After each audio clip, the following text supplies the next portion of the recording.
ایک وہ جو اسے اس دنیا میں اللہ تعالیٰ نے دے دی الکتاب، جسے اللہ نے کہہ دیا القرآن جو ہے، اور دوسری کتاب ہمارے لیے جو امپورٹنٹ ہے وہ ہمارے اعمال نامے، جو فرشتے کرامن کاتبین ہمارے کندھوں پر بیٹھ کر لکھے جا رہے ہیں، انہیں بھرتے جا رہے ہیں، اور ایک سیکنڈ کے لیے بھی وہ رکتے نہیں ہیں. اور ان کا ذکر کہاں آتا ہے؟ کرامن کاتبین کا ذکر قرآن مجید میں سورۃ القاف میں آتا ہے، سورۃ قاف، ٹھیک ہے، اور سورۃ الانفطار، ان دو صورتوں میں ان کا ذکر آتا ہے. اگر کوئی پڑھنا چاہتا ہے تو یہ لکھتے جا رہے ہیں مسلسل. یہ دو ہی کتابیں ہمارے لیے امپورٹنٹ ہیں، اور ہم کیا کرتے ہیں؟ ان دو کتابوں کو چھوڑ کر، ان سے فوکس ہٹا کر ساری دنیا کی کتابیں، بایوگرافیز ہو گئی، ناولز ہو گئے، فکشن ہو گیا، یہ سارا کچھ چھوڑیں. آج کل تو پوسٹس پڑھنے کا زمانہ ہے نا، سوشل میڈیا کی پوسٹ پڑھنے کا. اور یہ جو انسٹاگرامرز ہیں، یہ انفلوئنسرز ہیں، کانٹینٹ کریٹرز ہیں، بلاگرز ہیں، ولاگرز ہیں، ان سب کا لکھا ہوا کانٹینٹ پڑھنے کی اب ہمیں عادت ہو چکی ہے. تو یہ سب پڑھنا ہم پسند کرتے ہیں. جس پڑھنے والی چیزوں پہ بیسکلی فوکس ہونا چاہیے تھا نا، اس پر واپس فوکس ہمارا لایا جائے گا اس صورت کے اندر، ٹھیک ہے. تو یہ ڈیفینیٹلی ان مشرکین کو ایڈریس کر رہی ہے، لیکن ہم نے اس میں سے اپنے لیے اسی طرح لیسنس لیتے جانا ہے. چلیے، بہت ہی سمپل صورت ہے، چھوٹی چھوٹی آیات ہیں، اور اس کو ایک سٹوری کی طرح ہم پڑھتے جائیں گے، اور انشاءاللہ چھوٹی سی ہے تو جلدی کور ہو جائے گی. 52 آیات ہے لیکن اسمال سائزڈ ہیں. چلیں آغاز کرتے ہیں ہم. اعوذ باللہ من الشیطان الرجیم، بسم اللہ الرحمن الرحیم. الحاقہ، حق ہو جانے والی، حق ہونے والی. حاقہ، ہا قاف قاف، اس کا مطلب ہوتا ہے حق ہونے والی، یعنی یہ قیامت کا ایک نام ہے، ایک ڈسکرپٹیو نیم ہے قیامت کا. میں نے شروع میں آپ کو بتایا تھا سورۃ الفاتحہ میں قرآن مجید میں اور حدیث میں ٹوٹل قیامت کے نام نا اراؤنڈ 28 آتے ہیں، ٹھیک ہے، جو کہ قیامت کو ڈسکرائب کرتے ہیں، اس کی ڈفرینٹ صفات، کریکٹرسٹکس کو بیان کرتے ہیں. صفاتی نام ہے بیسکلی یہ. تو یہ نام کیا بتا رہا ہے قیامت کا؟ یہ بتا رہا ہے کہ قیامت حق ہونے والی ہے، مطلب کہ اس کا وقوع پذیر ہونا بالکل حق ہے، اس کو کوئی نہیں روک سکتا.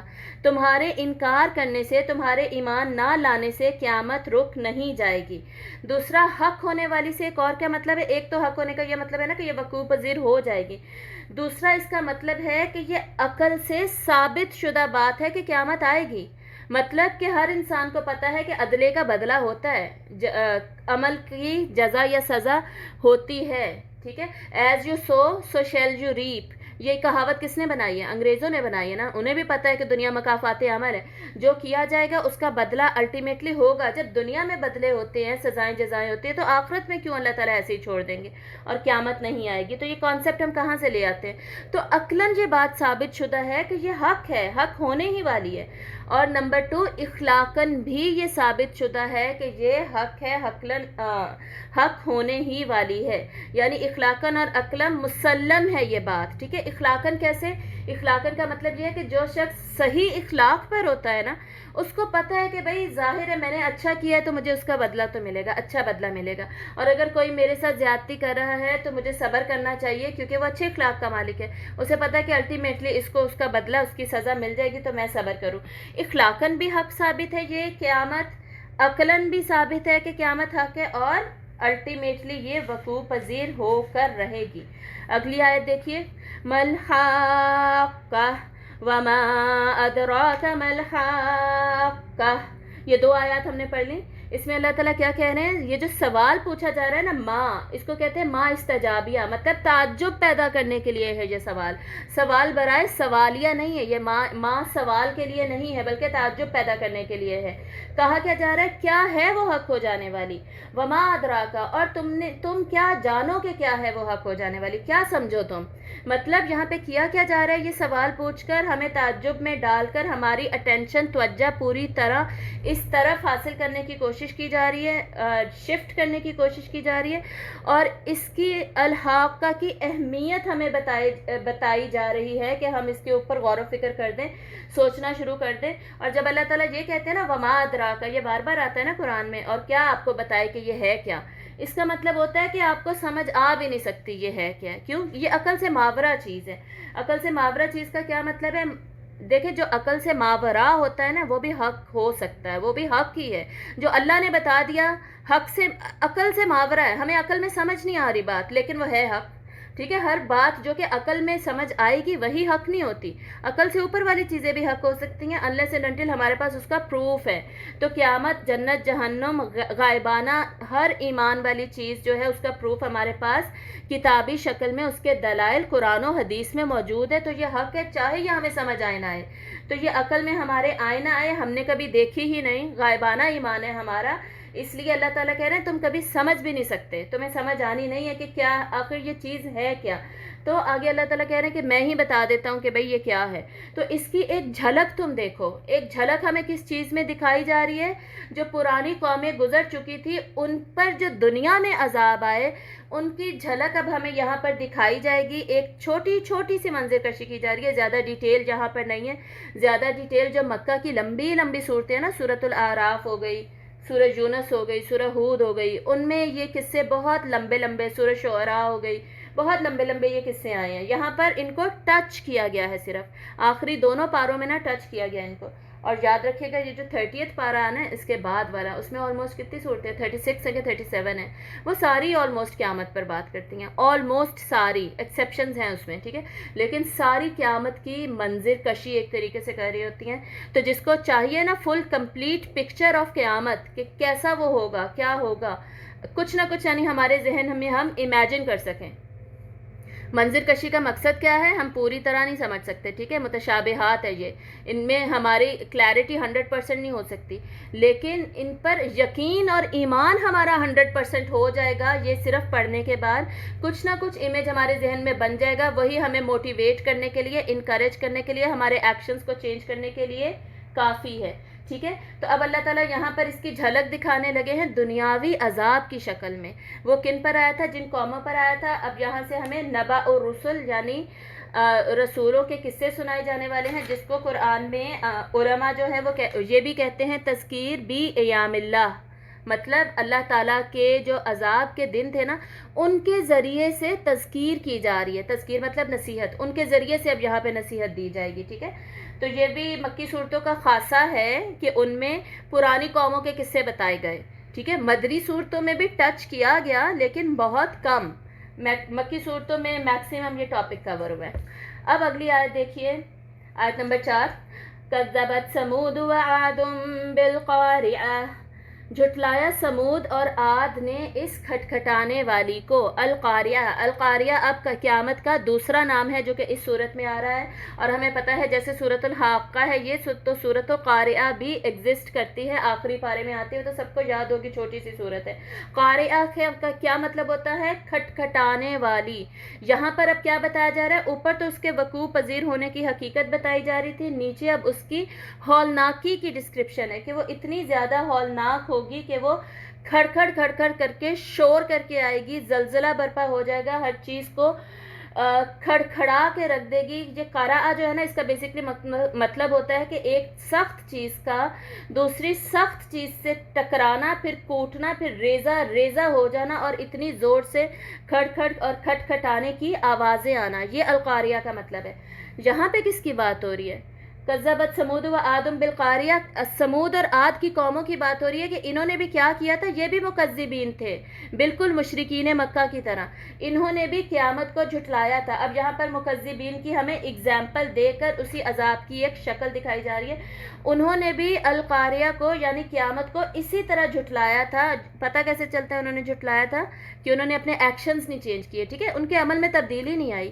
اب دیکھیں ہمارا ایمان ہے قیامت پر، لیکن اگر ہمارے عمل میں تبدیلی نہیں آ رہی نا، اس کا مطلب ہے ہمارا ایمان کوئی ہے نہیں، کوئی اتنا اسٹرانگ ہے نہیں، بہت ہی کم ایمان ہے، یا آپ سمجھے کہ بالکل ایمان ہے ہی نہیں. ٹھیک ہے. تو یہ اپنے آپ کو بالکل ایسے سمجھنا کہ جی ہم تو بہت ہی اچھے ہیں، یہ نہیں کرنا، بلکہ ہم نے کیا کرنا ہے اپنا سیلف انالیسس. ٹھیک ہے. سیلف اسیسمنٹ کرنی ہے ہم نے ان آیات کو پڑھ کر. اگر ہم یہی سوچتے رہیں گے نا یہ تو مشرکین کے لیے تھے، ہم کون سا مشرک ہیں، ہم کون سا کافر ہیں، پھر تو ہم ان صورتوں سے کچھ نہیں لے سکیں گے. ٹھیک ہے. تو ہم نے دیکھنا ہے کہ ہم عمل کے ذریعے سے کہیں قیامت کی تکذیب تو نہیں کر رہے. تو یہ القاریہ کی ڈسکرپشن تھی. اور سورۃ القاریہ کا بھی سٹائل آپ کو پتہ ہے، القاریہ ملقاریہ وما ادراک ملقاریہ، بالکل اسی طرح جیسے اس سورت کی 3 آیتیں ہیں. جو جیسے وہ آپ کو آتی ہے، اس سورت کی پہلی 5 آیتیں یاد کر لیں، نماز میں پھر بندہ پڑھ سکتا ہے. ٹھیک ہے. نماز میں کتنی آیتیں پڑھ سکتے ہوتے ہیں؟ اتنی آیتیں جو کہ ایک ٹاپک کو ایکسپلین کر دیں. ایک بات مکمل ہو جائے. بیسکلی ٹاپک تو لمبے ہو جاتے ہیں, جتنی آیتیں ایک بات مکمل کر دیں نا وہ آیتیں آپ نماز میں پڑھ سکتے ہیں. تو یہ 3 آیتیں تو بات مکمل نہیں کر رہی, آگے کم از کم یہ 4 آیتیں جب ملتی ہیں تو یہ آلموسٹ بات مکمل ہو جاتی ہے. تو 4 آیتیں تو آپ پڑھ سکتے ہیں, ٹھیک ہے. سورۃ الکوثر, النصر اور العصر میں کتنی آیتیں ہیں؟ 3 آیتیں, تو اس سے تو یہ زیادہ ہو جائیں گی, اور اس سے فرق نہیں پڑتا, فرق پڑتا ہے کہ بات مکمل ہو جاتی ہے. آگے دیکھیے آیت نمبر 5. اب اللہ تعالیٰ سب سے پہلے سمود کو الگ سے کر کے, الگ اس کو اسپیسیفائی کر کے اس کے بارے میں ہمیں بتایا جا رہا ہے کہ اس کے ساتھ کیا سلوک ہوا تھا, دنیا میں اس کے ساتھ کیا عذاب اس نے دیکھا. فَأَمَّا ثَمُودُ فَأُهْلِكُوا بِالطَّاغِيَةِ, تو رہے سمود, یعنی اب سمود کو دیکھو ایز ان سمود کے, سمود کے ساتھ کیا ہوا, بس وہ ہلاک کر دیے گئے طاغیہ کے ساتھ, جس میں طغیانی آ گئی تھی. طغا کیا ہوتا ہے؟ طغا ہوتا ہے حد سے بڑھ جانا, ٹھیک ہے, اپنی جو اللہ تعالیٰ نے لمٹ رکھی تھی نا اس سے حد سے بڑھ جانا. تو انہیں ہلاک کس نے کیا؟ ایک حد سے بڑھ جانے والی آفت نے. حد سے بڑھ جانے والی آفت کا کیا مطلب ہے؟ یہ نیچرل فینومیناز جو ہوتے ہیں ہماری ارتھ یا اسکائی میں, زمین و آسمان میں نیچرل فینومیناز اکر ہو رہے ہیں نا, زمین میں کچھ تبدیلیاں آ رہی ہیں, زمین گھوم رہی ہے, آسمان میں بھی جو سسٹم چل رہا ہے, سارا یونیورس آپ کو پتہ ہے, سارا یونیورس حرکت میں ہے اور سارا یونیورس کچھ نہ کچھ اپنے کاموں میں مصروف ہے. یہ نیچرل فینومینا ہے جو کہ according to physical laws of this universe چل رہا ہے, ٹھیک ہے. فزیکل لاز اس پہ اپلائی ہوتے ہیں. کن ڈائمینشنز میں اپلائی ہوتے ہیں؟ 4 ڈائمینشنز ہے اس پورے یونیورس کی, 3 dimensions of space and 1 dimension of time. اس میں یہ فزیکل لاز ہیں جو کہ ان کے اوپر اپلائی ہوتے ہیں. یہ جو نیچرل فینومیناز ہیں نا یہ حد سے بڑھ گئے. جب ان میں یہ جب حد سے بڑھ جائیں گے تو ظاہر طغیانی آ جائے گی. کیا آئے گا؟ زلزلہ آ جائے گا, ٹھیک ہے. زمین نارمل طریقے سے ہل رہی تھی لیکن حد سے بڑھ کر اتنا زیادہ ہلنے لگ گئی, اس کی پلیٹس اتنا موو کرنے لگ گئیں, زلزلہ آ گیا, ٹھیک ہے. تو اللہ تعالیٰ یہ جو سمود تھی نا ان کے بارے میں اللہ تعالیٰ قرآن میں باقی مقامات پر کیا کہتے ہیں؟ الرجفہ, یعنی زبردست زلزلہ آیا ان پہ. الصیحہ یعنی زور کا دھماکہ یا کڑک ہوئی. اب ان پہ زلزلہ بھی آیا تھا, پھر ایک کڑک کیسے ہوئی تھی؟ صاعقہ, صاعقہ کا ورڈ بھی ان کے لیے آتا ہے, یعنی زور سے گرجدار آواز آئی تھی, چیخ کی آواز آئی تھی. مطلب جو ساؤنڈ ویوز ہوتی ہیں نا ہماری, ان پہ بھی فزیکل لاز اپلائی ہوتے ہیں, وہ بھی ایک نارمل طریقے سے چل رہے ہوتے ہیں, لیکن اللہ نے اس کو بھی حد سے گزار دیا, حد سے بڑھا دیا. ساؤنڈ ویوز اتنی زیادہ ہو گئیں, چیخ کے ساتھ وہ لوگ مر گئے, ٹھیک ہے. قیامت کیسے آنی ہے؟ قیامت بھی تو سور پھونکنے سے ہی آنی ہے نا.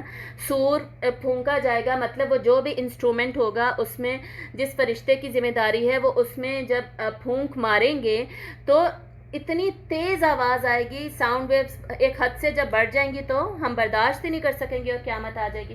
تو اس کی یہاں پر بات ہو رہی ہے سمود پہ عذاب کیا آیا تھا, ان پر زلزلہ بھی آیا اور ایک بہت زور سے چیخ کی آواز بھی آئی, ساؤنڈ ویوز, اور اس کے ذریعے سے ان کو ہلاک کر دیا گیا, ٹھیک ہے. یہ چھوٹے سے عذاب کی جھلک ان کی دکھائی گئی. آگے دیکھیے عاد کے ساتھ کیا ہوا.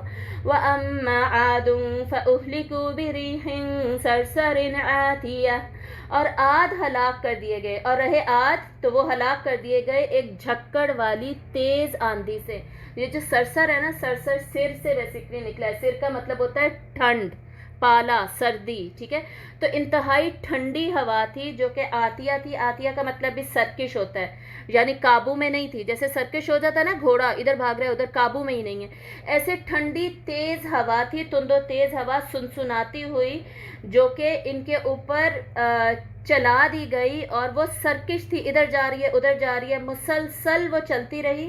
اور اس نے کیا کیا؟ ان سب کو کس نے ہلاک کیا؟ اس تیز آندھی نے ہلاک کیا. اوپر لوگ چیخ سے اور زلزلے سے ہلاک ہو رہے ہیں, نیچے لوگ آندھی سے ہلاک ہو رہے ہیں. اور عاد کے بارے میں کیا آتا ہے کہ اتنے قد آور اور اتنے مضبوط لوگ تھے. سمود کے بارے میں ہمیں قرآن سے کیا پتہ چلتا ہے؟ یہ کنسٹرکشن میں اتنے ماہر تھے. ان کی جو کنسٹرکشن کی جو انہوں نے جو کی تھی, پہاڑ کھود کھود کے انہوں نے جو اپنے بنائے ہوئے تھے گھر وغیرہ, وہ تو ابھی بھی اس کے آثار وغیرہ عرب میں نظر آتے ہیں نا, عرب میں ملتے ہیں ہمیں ان کے آثار جب ان کی جگہوں سے گزرو تو اتنے طاقتور لوگ تھے. یہ مشینیں تو ہوتی نہیں تھی, کھود کھود کے پہاڑوں کے گھر بنا لیتے تھے. عاد کے بارے میں آتا ہے اتنے قد آور, لمبے چوڑے مضبوط لوگ تھے. تو اللہ تعالیٰ کیا کہہ رہے ہیں کہ آندھی سے, ہوا سے ہی میں نے انہیں ختم کر دیا. اتنے مضبوط تھے اور ہلکی سی ہوا برداشت ہی نہیں کر سکے, ختم ہو گئے. یہ ہے اللہ کا عذاب اور انہیں سمجھ نہیں آتی. آگے عاد کے بارے میں آیت کنٹینیو ہو رہی ہے, اس کو دیکھیے. سخرها عليهم 7 ليال و8 أيام حسوما فترى القوم فيها صرعا كأنهم أعجاز نخل خاوية. اس نے مسلط کر دیا اسے ان پر، مطلب وہ جو ہوا تھی، آندھی تھی، ان پر مسلط کر دی گئی. کتنے دیر کے لیے؟ 7 nights and 8 days، 7 راتیں اور 8 دن تک ان کے اوپر مسلط رہی. حسومن کا مطلب ہے مسلسل ان کے اوپر آتی رہی. فطر القوما، تو آپ دیکھیں گے ان لوگوں کو اس میں پچھاڑے ہوئے کا کیا مطلب ہوتا ہے؟ دور دور پھینکے ہوئے. اس آندھی نے انہیں دور دور پھینکا. آپ ان کو اس طریقے سے آپ دیکھتے. اب یہاں یہ کیوں کہا جا رہا ہے کہ آپ دیکھیں گے؟ آپ صلی اللہ علیہ وسلم کو کہا جا رہا ہے کہ آپ دیکھیں گے. کوئی آپ کو مووی تھوڑی دکھائی جا رہی تھی یا آپ کے سامنے تھوڑی یہ ہو رہا تھا. اس کا یہی مطلب ہے امیجن کیجئے. آپ کو یہ ایسی آیات منظر کشی والی، گرافیکل ڈسکرپشن والی اس لیے دی جا رہی ہے کہ آپ دیکھیں گے. مطلب آپ اس کو ساتھ ساتھ امیجن کریں آپ کہ ایسا ان کے ساتھ ہو رہا تھا. کأنہم، گویا کہ وہ تنے ہوئے کھجور کے درخت ہیں، کھوکھلے. اتنے لمبے چوڑے تھے نا، اس لیے اللہ تعالیٰ انہیں کہہ رہے ہیں کہ یہ کھجور کے درختوں کی طرح تھے، لیکن کھوکھلے بالکل اندر سے، کہ ہوا سے ہی دور دور گر پڑ کر بس ختم ہو گئے. ان میں کچھ بھی نہیں ان کے اندر بچا، ان کا نام و نشان ہی مٹ گیا.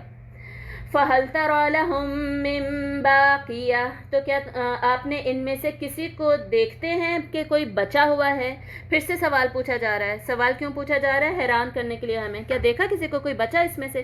کوئی نہیں بچا. تو ہم کیسے سوچ لیتے ہیں کہ ہم قیامت سے بچ جائیں گے؟ یہ مکذبین کو، یا جو عمل نہیں کرتے، کیا اپنے عمل کو نہیں بدلتے کیونکہ انہیں قیامت پر وہ یقین نہیں ہے جو کہ ریکوائرڈ ہے اللہ تعالیٰ کی طرف سے، تو ان کو یہ ان کو ہلایا جا رہا ہے یہ آیات سنا کر. آگے کس کا ذکر ہے؟ قوم فرعون کا. 2 قومیں پڑھ لی. نمبر 3 قوم فرعون. جو اگلی آیت ہے نا 9، اس میں 3 قوموں کا اصل میں ذکر ہے. قوم فرعون کا، قوم مدین کا اور قوم لوط کا. یہ میں آپ کو بتاتی ہوں.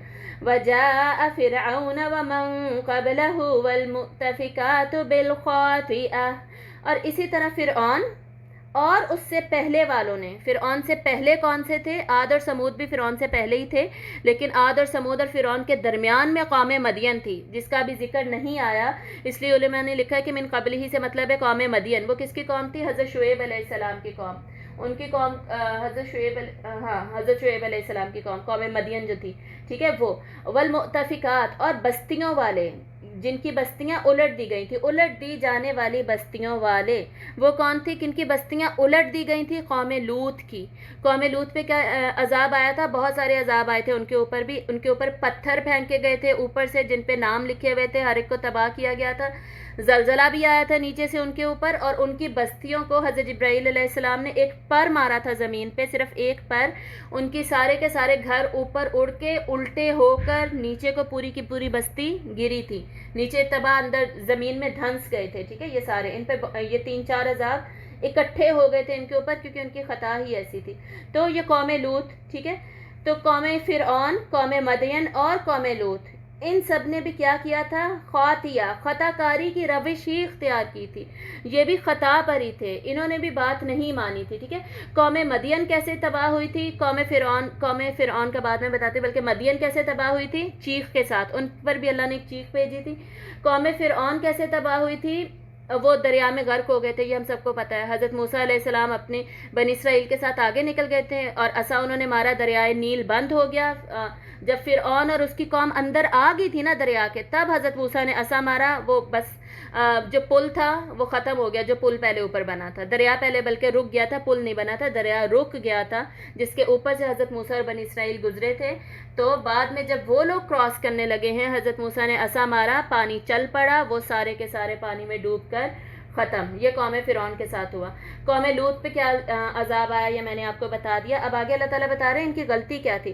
فَعَصَوْا رَسُولَ رَبِّهِمْ فَأَخَذَهُمْ أَخْذَةً رَّابِيَةً، تو انہوں نے نافرمانی کی رسول کی. انہوں نے بھی یہی کیا تھا، رسول کی باتوں کو ریجیکٹ کر دیا، نافرمانی کی، بات نہیں مانی اپنے رسول کی، اپنے رب کے رسول کی انہوں نے نافرمانی کی. فَأَخَذَهُمْ، تو اس نے پکڑ لیا انہیں، اخذۃ رابیہ، سخت قسم کا پکڑنا. رابیہ کیا ہوتا ہے؟ یہ جو نام ہم رکھتے ہیں نا، یہ رابعہ ہوتا ہے، عین سے وہ ہوتا ہے. ٹھیک ہے، تو ناموں کو مکس نہیں کرنا چاہیے. یہاں پہ یہ رابیہ یہ سے ہے، یہ ربا سے نکلا ہے. ربا ہوتا ہے نا انٹرسٹ، بڑھتے جانا بڑھتے جانا. تو یہاں پہ کیا کہا جا رہا ہے کہ پکڑ ان کی بڑھتی جا رہی تھی، اس میں کچھ رکنے والا نہیں تھا، ایسی بڑھتی ہوئی پکڑ نے، مسلسل سخت ہوتی ہوئی پکڑ نے انہیں پکڑ لیا۔ وجہ کیا؟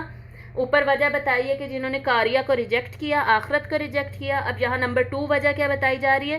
رسول کی بات بھی نہیں مانی، ایمان بالرسول بھی کمزور، ایمان بالآخرہ بھی کمزور، ٹھیک ہے؟ تو ہم نے دیکھنا ہے کہ ہم اپنے رسول کی کتنی بات مانتے ہیں، کتنا ہم اپنے رسول کے مطابق ہم نے اپنے آپ کو بدلا ہوا ہے۔ جو لوگ یہ کہتے ہیں نا کہ بس جو قرآن میں لکھا ہے کافی ہے، سنت کی تو کوئی ویلیو ہی نہیں ہے، تو بھائی سنت کی بڑی ویلیو ہے، یہ آیات سے بار بار ہمیں پتہ چلتا ہے۔ جو لوگ یہ کہتے ہیں نا، یقین کریں انہوں نے میرا خیال میں کبھی قرآن پڑھا نہیں ہے، قرآن کی کوئی ایک سورت بھی پڑھ لیتے نا، انہیں پتہ چل جاتا کہ اطاعت رسول کے بغیر تو اللہ کی اطاعت مکمل ہے ہی نہیں، ٹھیک ہے؟ تو ہم میں کتنا ایمان ہے ہمارا اللہ کے رسول پر، اور کتنا ہمارا یقین ہے قیامت پر۔ قیامت کے ساتھ میں یقین کا ورڈ کیوں یوز کرتی ہوں؟ کیونکہ اللہ تعالیٰ خود قرآن میں قیامت کے ساتھ ہی یقین کا ورڈ یوز کرتے ہیں۔ یقین کیا ہوتا ہے؟ ایمان ہوتا ہے مان جانا، یقین ایمان کا اگلا لیول ہے، اس سے اوپر والا لیول ہے، پکا مان جانا، آپ اس طرح سمجھیں، پختہ ایمان، ٹھیک ہے؟ تو قیامت پر پختہ ایمان ہونا ضروری ہے۔ کیوں؟ باقیوں کے ساتھ یقین کا ورڈ کیوں نہیں آتا؟ کیونکہ عمل میں تبدیلی اصل میں وہ لے کر آتی ہے، ٹھیک ہے؟ قیامت لے کر آتی ہے۔ جب مجھے پتا ہوگا نا کہ میں نے یہ غلط کام کیا ہے، مجھے ابھی امی سزا دیں گی، تو میں جلدی اپنا ایکشن چینج کروں گی۔ صرف اللہ اور رسول پر ایمان کی وجہ سے میں جھوٹ بولنا چھوڑ دوں، یا ابھی امی مجھے تھپڑ ماریں گی میں جھوٹ بولنا چھوڑ دوں، کس بات پہ چھوڑوں گی؟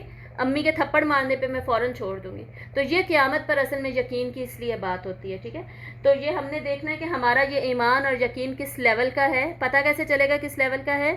اس سے پتہ چلے گا ہمارے ایکشن میں، ہمارے عمل میں کتنی تبدیلی آ رہی ہے، وہ ہمارے عمل میں ٹرانسلیٹ ہو رہا ہے کہ نہیں ہو رہا، اس سے ہمیں پتہ چلے گا۔ تو ہر ایک نے اپنا تجزیہ کرنا ہے۔ اب اگلی آیت دیکھیے، آیت نمبر 11، اِنَّا لَمَّا طَغَى الْمَاءُ حَمَلْنَاكُمْ فِي الْجَارِيَةِ، بے شک ہم جب طغیانی کی پانی نے سوار کر دیا ہم نے تمہیں کشتی میں، ٹھیک ہے؟ یعنی جب پانی نے طغیانی کی تھی نا، تو ہم نے تمہیں کشتی میں سوار کر دیا تھا۔ اب یہاں پہ کس قوم کی بات ہو رہی ہے؟ قوم نوح کی۔ یہ آخری قوم ہے جو اس صورت میں بات ہو رہی ہے، اس کے بعد یہ ٹاپک ختم ہو جائے گا نبأ الرسل کا، رسولوں کی قوموں کے قصوں کا۔ تو قوم نوح پر اللہ تعالیٰ کہہ رہے ہیں کہ اس پر کیا ہوا تھا؟ پانی نے طغیانی کی تھی، پانی حد سے نکل گیا تھا، سرکشی اختیار کی تھی پانی نے، زمین سے بھی پانی نکلا تھا، زمین پھٹ پڑی تھی، پانی اتنا زیادہ نکلا تھا اس میں سے، اور اوپر آسمان سے پانی انتہائی تند و تیز برسا تھا۔ سورہ نوح جو ہے نا وہ اسی پارے میں ہی آنے والی ہے، بلکہ اس سے اگلی صورت ہے۔ اس کے بعد المعارج ہے، اس کے بعد سورہ نوح ہے، اس میں ہم ساری ڈیٹیل حضرت نوح علیہ السلام کی قوم کی پڑھ لیں گے، اور حضرت نوح نے کیا دعائیں کی، سارے ان کا قصہ اس کے اندر آ جائے گا، ٹھیک ہے؟ تو یہاں پر اس کو ٹچ کیا جا رہا ہے صرف کہ ان پر پانی کا عذاب اللہ نے بھیجا، اور اللہ تعالیٰ کہہ رہے ہیں کہ تمہیں ہم نے سوار کیا کشتی میں۔ اب یہاں پہ تمہیں کیوں کہا جا رہا ہے؟ انہیں کیوں نہیں کہا جا رہا؟ سوار تو اصل میں انہیں کیا تھا۔ یہ قرآن کی خوبصورتی ہے، ٹھیک ہے؟ یہ فصاحت اور بلاغت اس کو کہتے ہیں، اور یہ انداز بیان ہے، ٹھیک ہے؟ مطلب کہا کیا جا رہا ہے اصل میں؟ تمہیں سوار کیا تھا، یعنی ہم لوگ جب زندہ بچے ہوئے ہیں، یہ ہم انہی کی نسل سے تو ہیں جو اس کشتی کے اوپر چڑھ کر بچ گئے تھے۔ حضرت نوح علیہ السلام اور ان کے 3 بیٹے جو اس کشتی پہ تھے نا، جو بچ گئے تھے، ان کی نسل سے تو اصل میں ہیں، تو ان کے بچنے کی وجہ سے تو تم بچے ہو، یہ اللہ تعالیٰ ہمیں احساس دلا رہے ہیں۔ تو تمہیں اللہ تعالیٰ نے ہم کشتی میں چڑھا دیا، تو اصل میں انہیں اللہ نے چڑھایا، مطلب ہمیں ہی تو چڑھایا ہے کشتی میں، تو ہمیں کشتی میں چڑھا کر اللہ تعالیٰ نے پانی کی طغیانی سے بچا لیا۔ لِنَجْعَلَهَا لَكُمْ تَذْكِرَةً وَتَعِيَهَا أُذُنٌ وَاعِيَةٌ، تاکہ ہم بنا دیں اسے تمہارے لیے یاد دہانی، تاکہ یہ جو کشتی والا پورا واقعہ تھا یہ ہمارے لیے نصیحت بن جائے، ہم اس سے سیکھیں کہ جو انسان اللہ پر ایمان نہیں لاتا، رسولوں کو ریجیکٹ کرتا ہے، مذاق اڑاتا ہے رسولوں کا، مذاق بھی وہ اڑایا کرتے تھے، صرف ریجیکٹ نہیں کرتے تھے، اور مشرکین مکہ نے بھی یہی کیا تھا، آخرت کو نہیں مانتے تو ان کا یہ انجام ہوتا ہے۔ اوپر حق ہونے والی کی بات ہو رہی تھی نا، قیامت کی بات ہو رہی تھی، تو یہ جھلک ہے، اس طرح کا ہی وہ اس سے شدت میں ہوگا وہ عذاب، تو یہ اللہ تعالیٰ تباہ کر سکتے تو قیامت کیوں نہیں آئے گی بھائی، کیوں نہیں مانتے؟ اور یاد وَتَعِيَهَا أُذُنٌ وَاعِيَةٌ، اور یاد رکھے اسے کان یاد رکھنے والے۔ اس کا کیا مطلب ہے؟ کہ یہ جو ہمارے کان ہیں نا، اس بات کو اچھی طرح محفوظ کر لیں، سنی انسنی نہیں کرنی۔ جہاں پہ دوبارہ سماعت کی امپورٹنس کا ہمیں پتہ چل رہا ہے، جیسے ہمیں سورۃ الملک میں پتہ چلا تھا، وَقَالُوا لَوْ كُنَّا نَسْمَعُ أَوْ نَعْقِلُ، اگر ہم کاش یا اللہ ہم سن لیتے اور عقل سے کام لیتے تو آج ہم جہنم والوں کے ساتھ نہ ہوتے. ایسے کہہ رہے تھے نا جہنمی. تو سننا اتنا زیادہ امپورٹنٹ ہے. یہاں اللہ تعالیٰ کہہ رہے ہیں کہ جو نصیحت پکڑنے والے لوگ ہیں نا وہ سنی انسنی نہیں کرتے, وہ ایسے سنتے ہیں کہ اسے اپنے اندر محفوظ کر لیتے ہیں اور اس سے پھر عبرت حاصل کرتے ہیں الٹیمیٹلی. یہ یہاں پر کہا جا رہا ہے. یہ تو اللہ تعالیٰ نے اس کشتی کے واقعے کو پورے کو نصیحت بنا دیا, یاد دہانی بنا دیا, اور اس کو جودی کا جو مقام تھا نا, یہ سورہ یونس اور ہود اکٹھی آتی ہیں بیسکلی, ان دونوں میں سے ایک صورت میں یہ مینشنڈ ہے کہ جودی کے مقام پر جا کر اللہ تعالیٰ نے اس کشتی کو روک دیا تھا, اور ابھی بھی ریسرچز جاری ہیں کہ وہ ہمیں مل جائے, کیونکہ اللہ تعالیٰ قرآن میں کہتے ہیں اسے ہم نے نشانی بنا دیا. جیسے فرعون کے بارے میں اللہ تعالیٰ کہتے ہیں نا کہ اسے ہم نے نشانی بنا دیا, تو فرعون کی لاش تو مل گئی نا, مصر کے میوزیم میں پڑی ہے. اسی طرح اس کے بارے میں بھی کہتے ہیں اللہ تعالیٰ کہ پوری دنیا کے لیے بنا دیا ہے نشانی, یعنی یہ بھی تو سب علماء اس سے یہ اخذ کرتے ہیں یہ بھی موجود ہے شاید, یہ کشتی جو حضرت نوح نے بنائی تھی, اور اس کی جو تلاش ہے وہ ابھی تک جاری ہے. ٹیمز باقاعدہ کام کرتی ہیں اس کے اوپر. آپ اس فینومینا کو سرچ کریں گے نا تو آپ کو مل جائیں گے, ابھی بھی ٹیمز بنی ہوئی ہیں, پوری آرگنائزیشنز ہیں جو دا شپ آف نوحا, حضرت نوح علیہ السلام کی کشتی کو ڈھونڈنے میں لگی ہوئی ہیں, اور وہ پوائنٹ آؤٹ کرنے کی کوشش کریں کہ لوکیشن ایگزیکٹ ہے کیا. بائبل میں جو لوکیشن بتائی گئی ہے نا تھوڑی سی ڈفرینٹ ہے, اور قرآن میں جودی کا مقام بتایا گیا. ٹھیک ہے, تو لگے ہوئے لوگ جو لگے ہوئے ہیں, اللہ کرے کہ وہ مل جائے.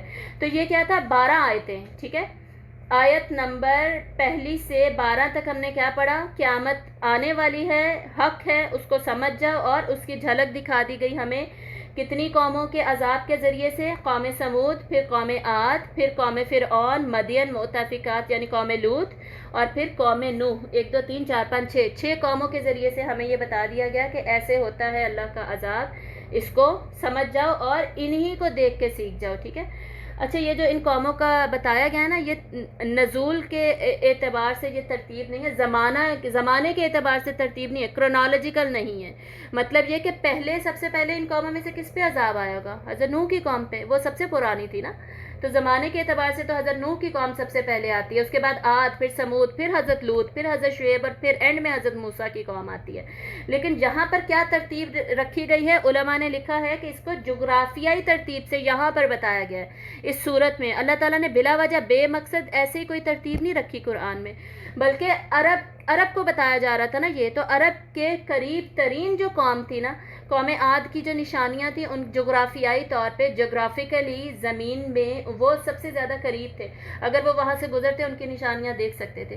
تو عاد انہیں سب سے زیادہ قریب پڑتی تھی, پھر سمود, پھر اس کے بعد جس ترتیب کے ساتھ یہ بتائی گئی ہیں نا, اس کے بعد قوم فرعون, مصر وہاں سے قریب ہے نا, مصر کے بعد پھر یہ قوم مدین پھر مصر کے بعد آتا ہوگا اگر سعودیہ کے اعتبار سے دیکھیں.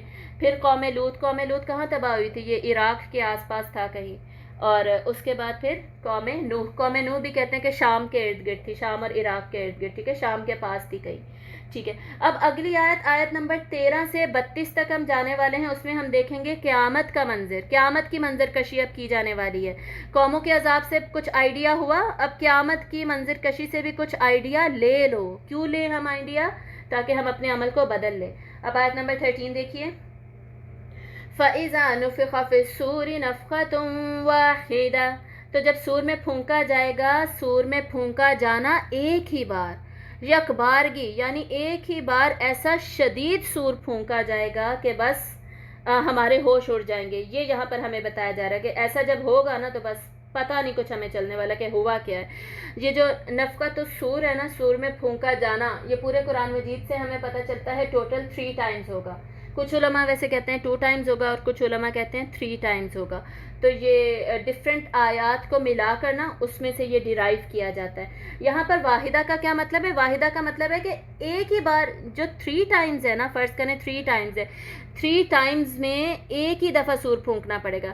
فرسٹ ٹائم میں ایک ہی دفعہ پھونکا سارے ختم, سیکنڈ ٹائم پر ایک ہی دفعہ پھونکا سارے زندہ, تھرڈ ٹائم میں پھر ایک ہی دفعہ پھونکا قیامت قائم ہو گئی.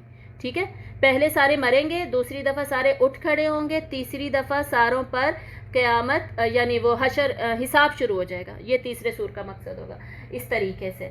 تو لیکن ہوگا ہر تینوں ٹائمز میں ایک ہی دفعہ شدید قسم کا پھونکا جائے گا.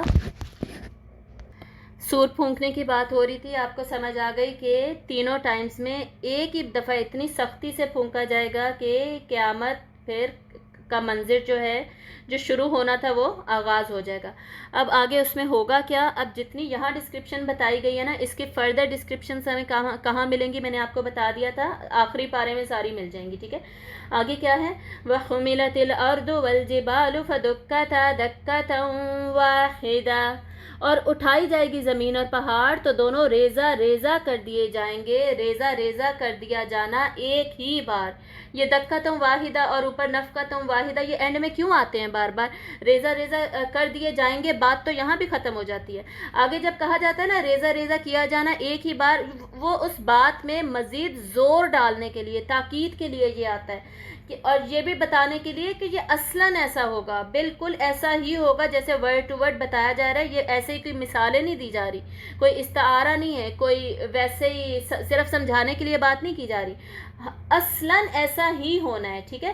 تو کیا کیا جائے گا؟ زمینوں اور پہاڑوں کو اٹھایا جائے گا۔ اس کا مطلب یہ کہ زمین کے اوپر جتنی چیزیں موجود ہیں، پہاڑ ہو گئے، بلڈنگز ہو گئے، درخت ہو گئے، پھر زمین کی کھائیاں ہیں اور جو کچھ ہے، اس سب کو اوپر اچھال دیا جائے گا اور پھر اس کو ریزہ ریزہ کر کے پاش پاش کر کے ختم کر دیا جائے گا۔ پھر کیا ہوگا؟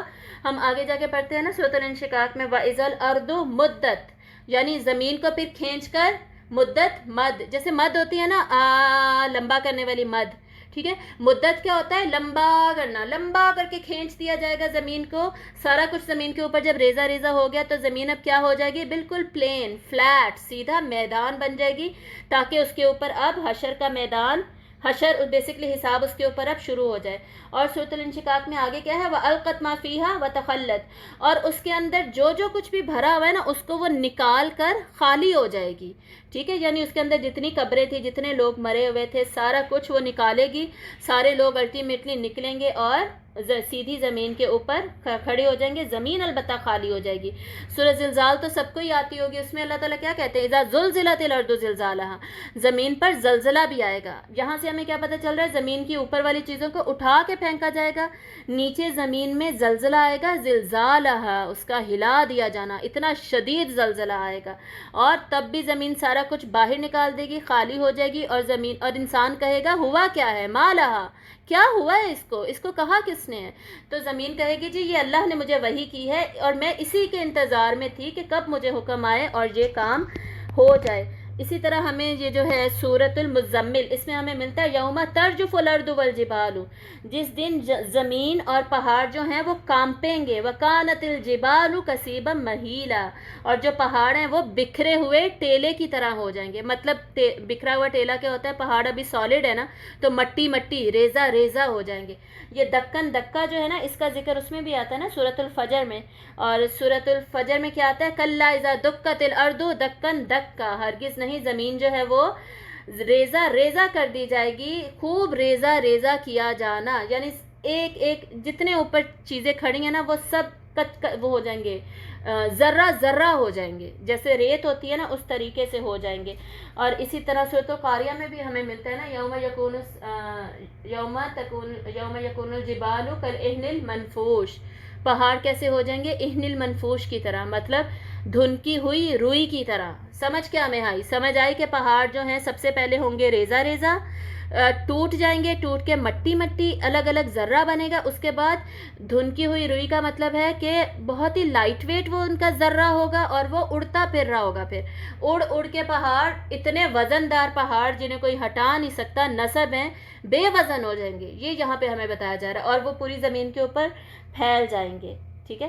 تو یہ زمین اور پہاڑ کا حال ہوگا۔ آگے فَيَوْمَئِذٍ وَقَعَتِ الْوَاقِعَةُ، تو اس دن واقع ہو جائے گی، واقعہ ہونے والی، فائنلی اٹ ول ہیپن، ظہور پذیر ہو جائے گی قیامت۔ وَانشَقَّتِ السَّمَاءُ فَهِيَ يَوْمَئِذٍ وَاهِيَةٌ، اور آسمان پھٹ جائے گا۔ شقت، شق کیا ہوتا ہے؟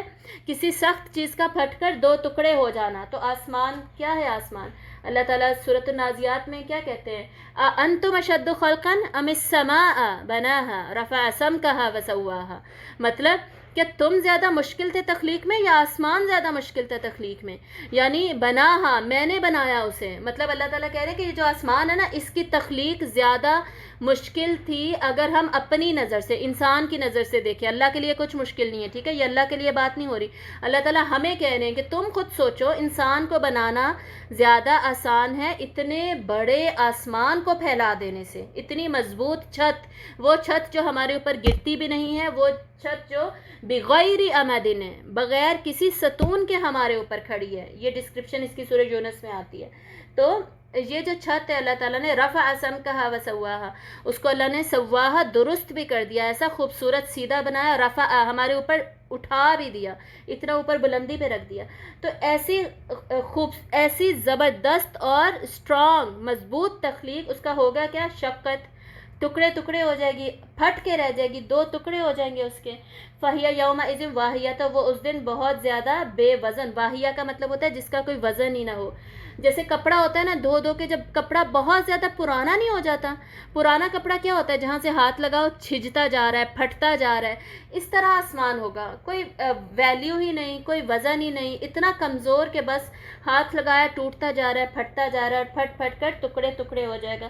اور آسمان کے بارے میں ہمیں اتنی زیادہ آیات اگلے پارے میں ملیں گی. اذا السماء انشقت، اس کا وہی مطلب ہے، سورۃ الانشقاق میں ہے نا، جب آسمان پھاڑ دیا جائے گا، مطلب یہ دو ٹکڑے کر دیا جائے گا. اذا السماء انفطرت، یہ ہمیں کہاں ملتا ہے؟ سورۃ الانفطار میں.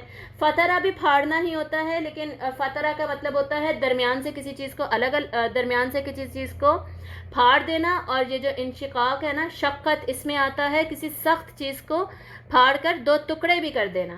ٹھیک ہے، فطرہ میں ٹکڑے کرنے کا میننگ شامل نہیں ہے، لیکن شقت سے ہمیں پتہ ہے کہ الٹیمیٹلی وہ دو ٹکڑے تو ہو ہی جائے گا، ختم ہو جائے گا بالکل.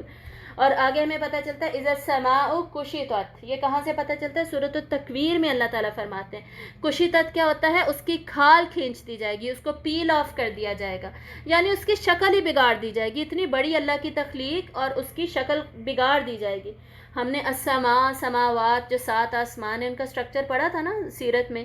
کتنا زیادہ کچھ ہے السماء میں، بھرا پڑا ہے آسمان چیزوں کے ساتھ. وہ ساری کی ساری چیزیں ختم ہوں گی اس کے اندر، یہ بھی سوچئے ساتھ ساتھ. اور جو ختم ہوگا نا، سورج، چاند، ستاروں کے ساتھ کیا ہوگا؟ اذا الشمس کورت، سورج کو لپیٹ دیا جائے گا. اذا الشمس کورت و اذا النجوم انکدرت، اور ستاروں کو بجھا دیا جائے گا، ان کی روشنی زیرو کر دی جائے گی. تو بیسکلی یونیورس میں جتنی چیزیں موجود ہیں نا، ان سب کے ختم ہونے کی ڈسکرپشن کیا ہے، وہ ہمیں آخری پارے میں مل جاتی ہے. اذا السماء انفطرت و اذا الکواکب انتثرت، کواکب بھی ستاروں کو کہتے ہیں، اور ستاروں کو تثرت کا مطلب ہوتا ہے بجھا کر ختم کر دیا جانا. بس جب ان کی لائٹ آف کی جائے گی، انہیں ختم کر دیا جائے گا.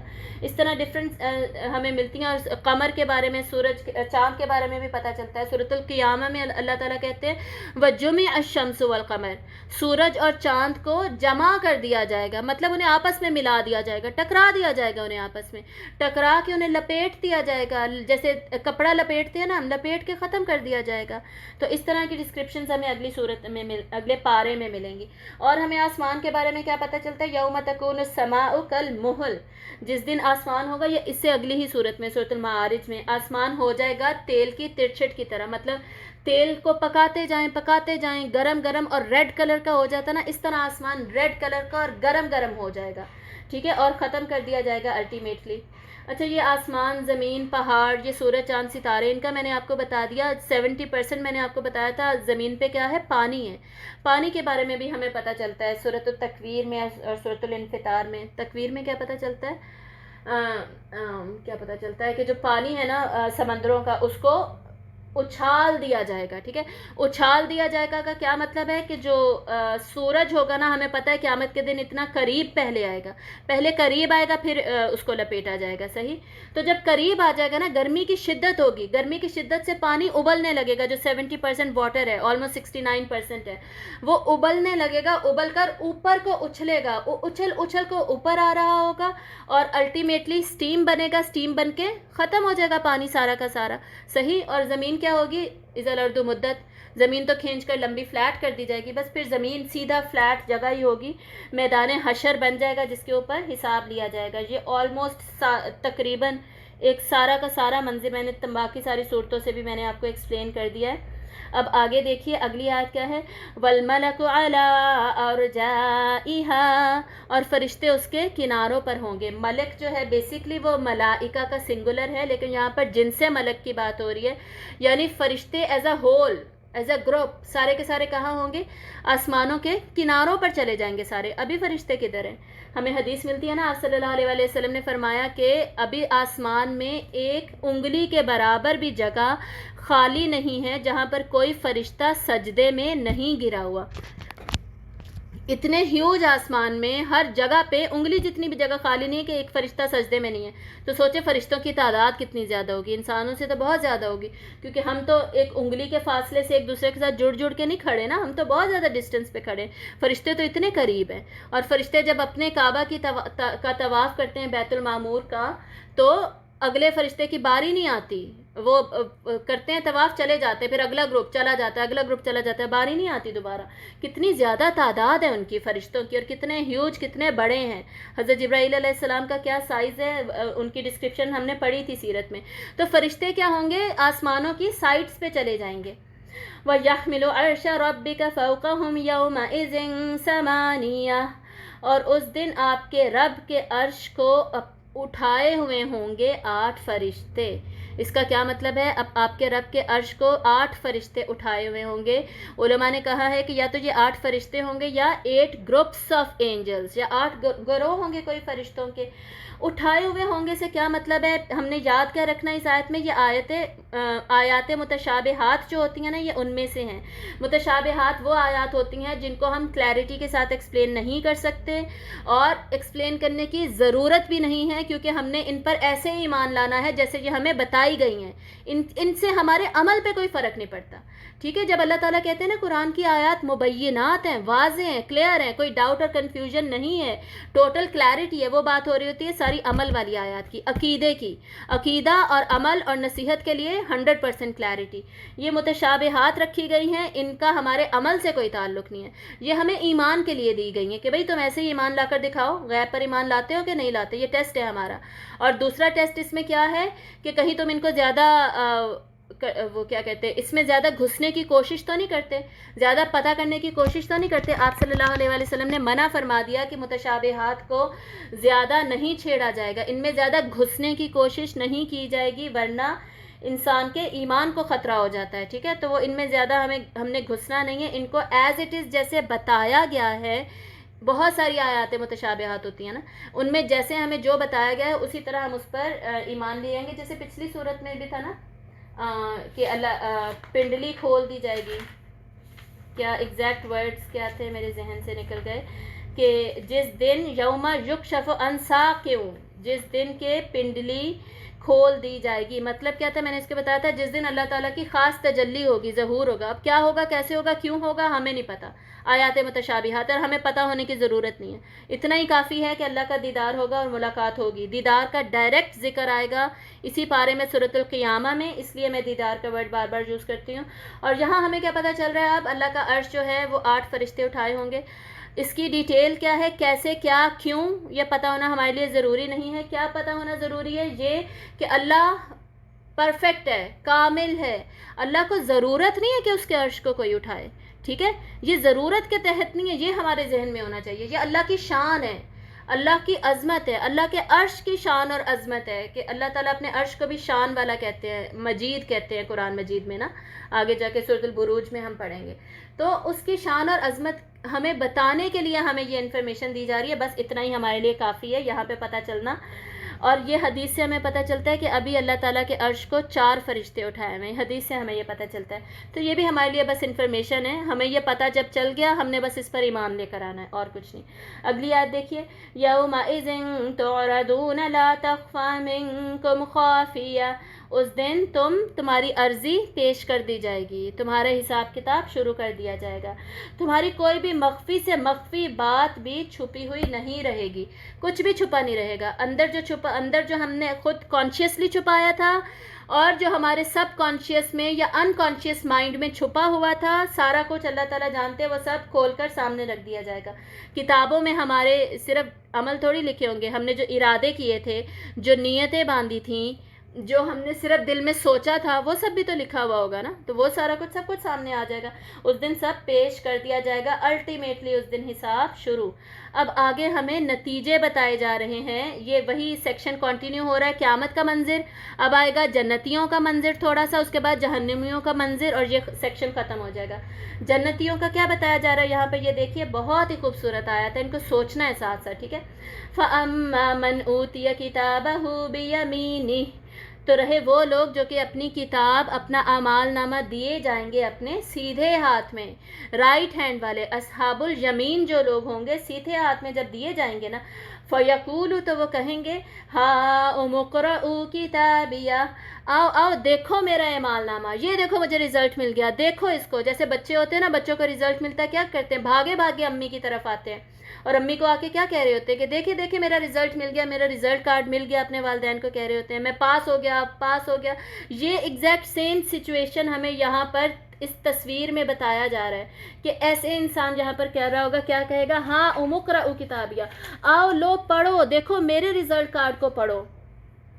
اور سورۃ الانشقاق ہے نا، وہاں پہ اس سے ملتے جلتے ورڈز آتے ہیں، وہاں پر یہ پہلے تو یہی آیت آتی ہے، فَأَمَّا مَنْ أُوتِيَ كِتَابَهُ بِيَمِينِهِ، تو رہے وہ لوگ جن کو سیدھے ہاتھ میں کتاب دی جائے گی، وہ کیا کریں گے، فَسَوْفَ يُحَاسَبُ حِسَابًا يَسِيرًا، تو ان کا تو حساب بہت ہی آسان ہو گیا، وَيَنْقَلِبُ إِلَىٰ أَهْلِهِ مَسْرُورًا، اور خوشی خوشی پلٹیں گے، مڑیں گے واپس اپنے اہل خانہ کی طرف، خوشی خوشی فیملی کی طرف مڑ کر جائیں گے، اور کہیں گے کیا، وہ اس صورت میں ہمیں پتہ چل رہا ہے، ہاں اقرؤوا کتابیہ، میرا رزلٹ کارڈ دیکھیے، میرے رزلٹ کارڈ کو پڑھیے، ٹھیک ہے۔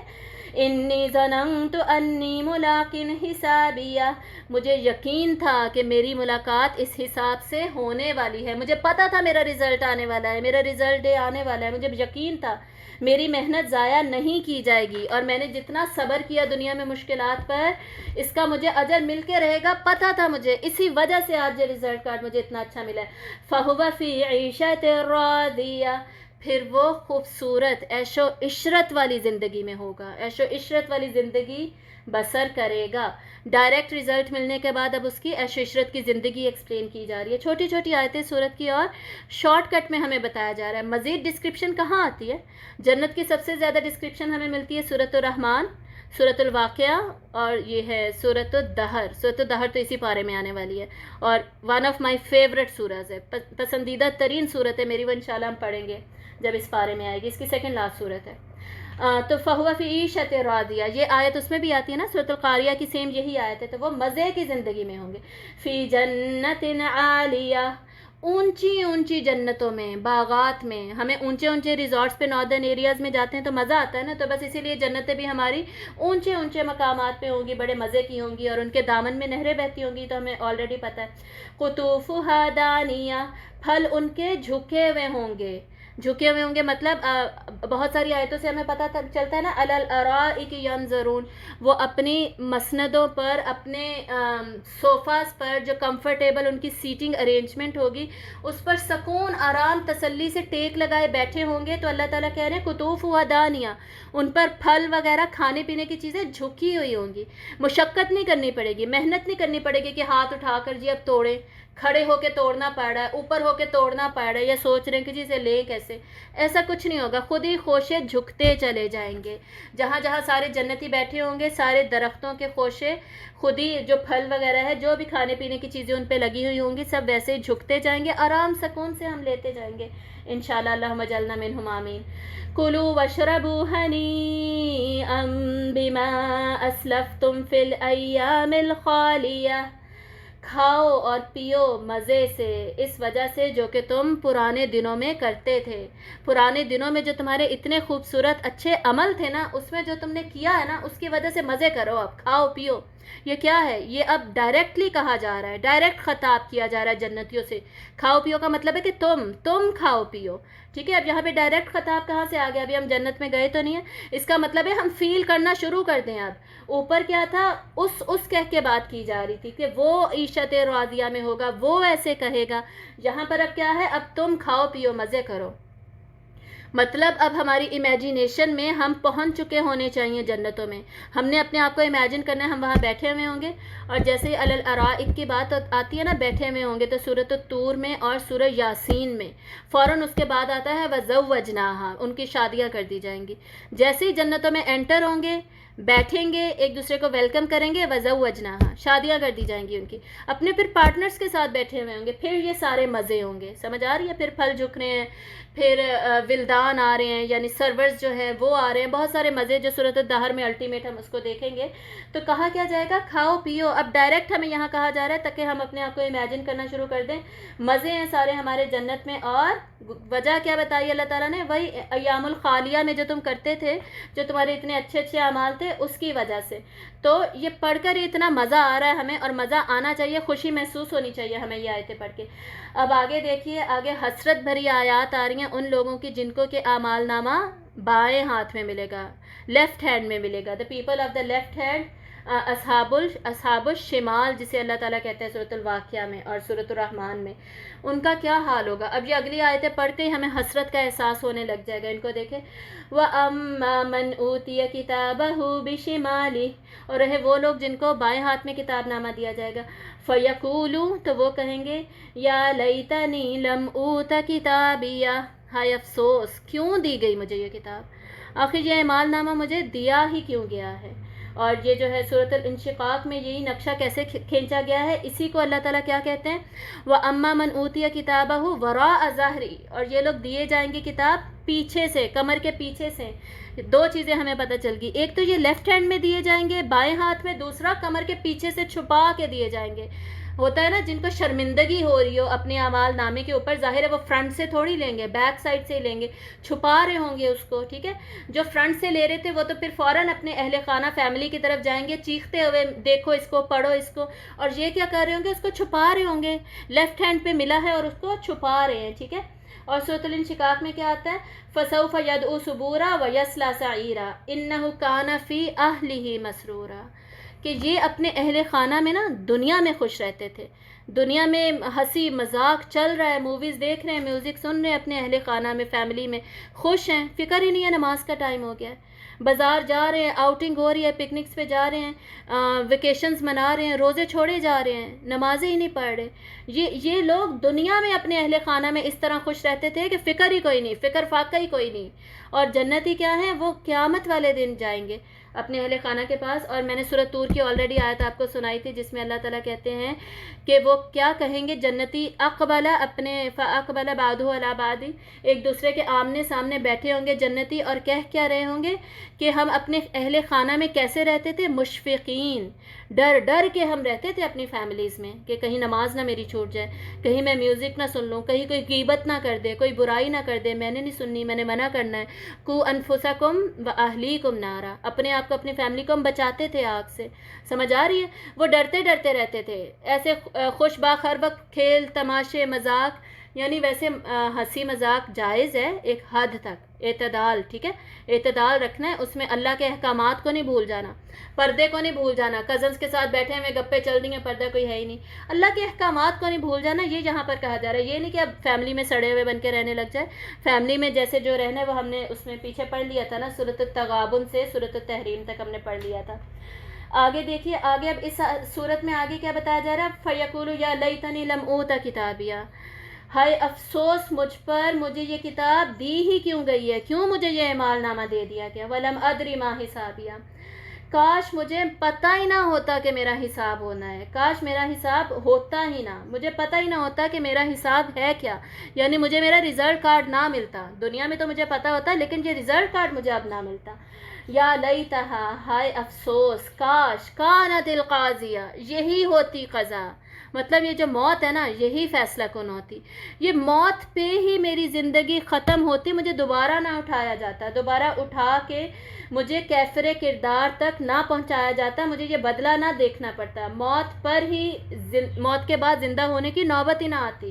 کانت القاضیہ، یہ موت ہی ختم، موت بھی فل سٹاپ ہوتی، ادھر ہی فل سٹاپ لگ جاتا، دوبارہ کیوں مجھے اٹھایا گیا. ما اغنی عنی مالیہ، نہیں کام آیا میرے کسی قسم کا کوئی مال، میں نے دنیا میں اتنا مال اتنے اسباب جمع کیے تھے، میرے کوئی کام ہی نہیں آیا. ہلاک انی سلطانیہ، ہلاک کر دی گئی مجھ سے یہ سلطانیہ ایک تو بادشاہت کو بھی کہتے ہیں، کسی کے پاس کوئی سٹیٹس تھا، کوئی اس کی جاب تھی، کوئی ڈاکٹر تھا، انجینئر تھا، کسی کو اللہ نے سیلیبریٹی بنایا تھا، شہرت دی تھی، میں ایکٹر تھا، ایکٹریسز تھے ہم لوگ، عزت تھی، روب تھا، دبدبہ تھا، ہم وزیر اعظم تھے، ہم وزیر اعلیٰ تھے، یہ سارا کچھ میرے اقتدار تھا، سٹیٹس تھا ایک میرے پاس، وہ بھی چھن گیا، اس نے بھی مجھے ہلاک کر دیا۔ دوسرا سلطان قرآن مجید میں دلیل کے لیے بھی آیا ہے، یعنی میرے پاس بڑے دلائل تھے، میں کہتی تھی کہ یا اللہ میں نے کلمہ تو پڑھا ہوا ہے نا، اسی پہ بچ جاؤں گی، آپ صلی اللہ علیہ وسلم شفاعت کریں گے نا، اسی پہ بچ جاؤں گی، بڑے دلائل تھے میرے پاس، لیکن اب تو میرے کچھ کام ہی نہیں آ رہا، اب میں کیا کروں؟ ٹھیک ہے، ہلاک انی سلطانیہ، میری سلطان نے تو مجھے ہلاک کر دیا، ہلاک ہو گئی مجھ سے میری سلطنت بھی مجھ سے چھین گئی، اور میری دلیلیں بھی مجھ سے چھین گئی، کچھ کام ہی نہیں آ رہا میرے۔ خذوہ فغلوہ، پکڑو اسے اور اس کی گردن میں توق ڈالو۔ اب فرشتوں کو ڈائریکٹلی کہا جا رہا ہے تاکہ اب ہم امیجن کریں سین کو کہ ان کو پکڑو، ان کے گلے میں توق ڈالے جائیں گے، ٹھیک ہے۔ ثم الجحیم صلوہ، پھر ان کو جہنم میں جھونک دیا جائے گا۔ توق کس کے ڈالے جائیں گے یہ آگے ہی بتایا جا رہا ہے۔ ثم فی سلسلۃ ذرعها 70 ذراعا فاسلکوہ، پھر ایک زنجیر میں اس کو باندھیں گے، وہ جس کا کہ طول 70 گز ہوگا۔ یہ جو ان کے گلے میں توق ڈالے جائیں گے نا، اس کا ذکر آگے سورۃ الدہر میں بھی آئے گا، اور اس کا ذکر سورہ یاسین میں بھی ہے، اور بھی صورتوں میں ہوگا۔ توق ان کے گلے میں لوہے کے بڑے بڑے ہتھ کنڈے، جو ہتھ کڑی ٹائپ نہیں ہوتے، وہ ڈالے جائیں گے۔ کیوں ڈالے جائیں گے؟ تاکہ گردن ان کی اکڑ جائے، ٹھیک ہے، ایک جگہ سٹل ہو جائے، اب ہلے نا۔ دنیا میں تکبر کرتے تھے نا، تکبر کی وجہ سے تکذیب کی جاتی ہے، ٹھیک ہے۔ دنیا میں گردن اکڑا کے چلتے تھے، قیامت کے دن ان کی پکی گردن اکڑا دی جائے گی گلے میں توق ڈال کے، اب اکڑی رہے، اب مزے کرو۔ اور جہنم میں پھر ان کو جھونکا جائے گا کا مطلب ہے پھینکا جائے گا اوپر سے، اور اس سے پہلے انہیں زنجیروں میں باندھ بھی دیا جائے گا، لوہے کی زنجیریں جس کا گز 70 گز کی زنجیر سے ایک شخص کو باندھا جائے گا، اور اس کو زمین میں، یہ جہنم کھائیاں ہیں نا جہنم کی، اس میں پھینکا جھونکا جائے گا۔ یہ لوہے کی زنجیریں، لوہے کا توق، میٹل آگ میں کیا کرتا ہے، اتنا شدید گرم ہوتا ہے نا۔ کبھی بریسلیٹ ہم نے انگوٹھیاں پہنی ہوتی ہیں نا، توے کے پاس چلے جاؤ، اتنی ہی ہیٹ انگلی کو پہنچ رہی ہے، اتنی ہی انگوٹھی کو پہنچ رہی ہے، انگلی کو اتنی تکلیف نہیں ہو رہی ہوتی جتنی کہ انگوٹھی کو ہو رہی ہوتی ہے۔ میٹل گرم ہو کے جو سکن کو دے رہا ہوتا ہے نا تکلیف، وہ اکیلی انگلی کو آگ پہنچنے سے نہیں ہو رہی ہوتی۔ آپ نے بھی یہ ایکسپیرینس کیا ہوگا، میرے ساتھ بھی کبھی کبھی یہ ہو جاتا ہے، جب چولہے کے پاس ہاتھ کروں فوراً یہی ذہن میں آتا ہے کہ میٹل جب اس دن پہنے گا انسان، اور میٹل کے ساتھ وہ جلایا جائے گا، تو حالت ہوگی کیا جہنم میں۔ تو ڈرنا، یہ جو ہم سوچتے ہیں نا کہ تھوڑے سے میرے گناہ ہیں، چلو جہنم سے نکل کے تو میں جنت میں جاؤں گی، نعوذ باللہ، خدا نہ خواستہ، یہ تو ہماری سوچ بھی نہیں ہونی چاہیے۔ ہم برداشت بھی کیسے کر سکتے ہیں اس سوچ کو؟ آگ کا ایک انگارہ ہم اپنے پاس نہیں آنے دیتے۔ اور سورۃ الحج یا سورۃ الانبیاء دونوں بیسیکلی اکٹھی آتی ہیں، اس لیے مجھے بھول گیا، ان دونوں میں سے ایک سورت میں اللہ تعالیٰ کیا فرماتے ہیں، جہنم کی جب لو بھی نکلے گی نا، گرم گرم ہوا، تو چیخ پڑیں گے جہنم میں۔ جنتیوں کو یہ چیز فیل نہیں ہو رہی ہوگی، ٹھیک ہے، جنتی اس وقت اپنے اعمال کی وجہ سے خوش ہوں گے، وہ چیزیں یہ نہیں دیکھ رہے ہوں گے۔ دکھایا جائے گا انہیں یہ جہنم میں ان کا حصہ، اور جہنمیوں کو جنت میں ان کی جگہ دکھائی جائے گی کہ اگر تم اچھے اعمال کرتے تو یہ تمہاری جگہ ہوتی، تاکہ انہیں حسرت فیل ہو۔ اور جنتیوں کو کیوں دکھائی جائے گی جہنم میں جگہ، کہ اگر تم برے کرتے تو یہ ہوتی تمہاری جگہ، تاکہ مزید ان میں شکر گزاری آئے، ٹھیک ہے۔ یہ بھی ہمیں آگے جا کے قرآن کی آیات سے پتہ چلے گا۔ اس کے علاوہ انہیں جہنم فیل نہیں ہوگی، تو جہنمیوں کو وہ جو لو بھی فیل ہوگی نا جہنم کی، اس سے بھی وہ ڈر جائیں گے اور پناہ مانگیں گے، یا اللہ پلیز اسے تو مجھ سے دور رکھ، اس کے عذاب سے مجھے بتانا۔ تو یہ جو لوگ سوچتے ہیں کہ جی جہنم میں جا کے نکل جائیں گے، سوچنا بھی نہیں ہمیں چاہیے۔ اللہم لا تجعلنا منہم، یا اللہ ہمیں ان میں سے بالکل نہ بنانا، آمین۔ یہاں پر یہ ڈسکرپشن جو تھی قیامت کی، پھر جنت کی، جہنم کی ختم ہو رہی ہے۔ آگے بتایا جا رہا ہے آیت نمبر 33 to 39 میں اس کی وجہ کیا بنی تھی، مزید وجہ شروع میں ہمیں پتہ چل گئی تھی، عصوا رسول ربہم، اپنے رسول کی نافرمانی کی۔ اس سے پہلے کذبت القاریہ، قاریہ کو جھٹلایا، قیامت پہ بھی نہیں ایمان لا رہے تھے، رسول کی بھی نافرمانی کر رہے تھے۔ مزید ان کی چارج شیٹ آگے بتائی جا رہی ہے، 2 اور گناہ اس میں ایڈ کیے جا رہے ہیں، آگے دیکھیے۔ اِنَّهُ كَانَ لَا يُؤْمِنُ بِاللَّهِ الْعَظِيمِ، یہ اللہ پر نہیں ایمان رکھتا تھا جو کہ بہت زیادہ عظمت والا ہے، عظیم اللہ پر، اللہ کی شان، اللہ پر جیسا ایمان رکھنا چاہیے تھا ویسا ایمان نہیں تھا اس کا۔ یعنی یا تو منکر تھا اللہ کا، یا اللہ کے احکامات کا منکر تھا، یا ملحد تھا۔ ملحد کون ہوتا ہے؟ جو کسی گاڈ پہ بلیو ہی نہیں کرتا۔ یا مشرک تھا، اللہ کے ساتھ شرک کرتا تھا، اللہ کو بھی مان رہا ہے اور ساتھ ساتھ شرک بھی چل رہا ہے۔ یا پھر اللہ کی صفات کا انکاری تھا کہ اللہ تو ہے لیکن وہ مجھے سزا نہیں دے گا، ٹھیک ہے، یہ اللہ کی صفت کا انکار ہے۔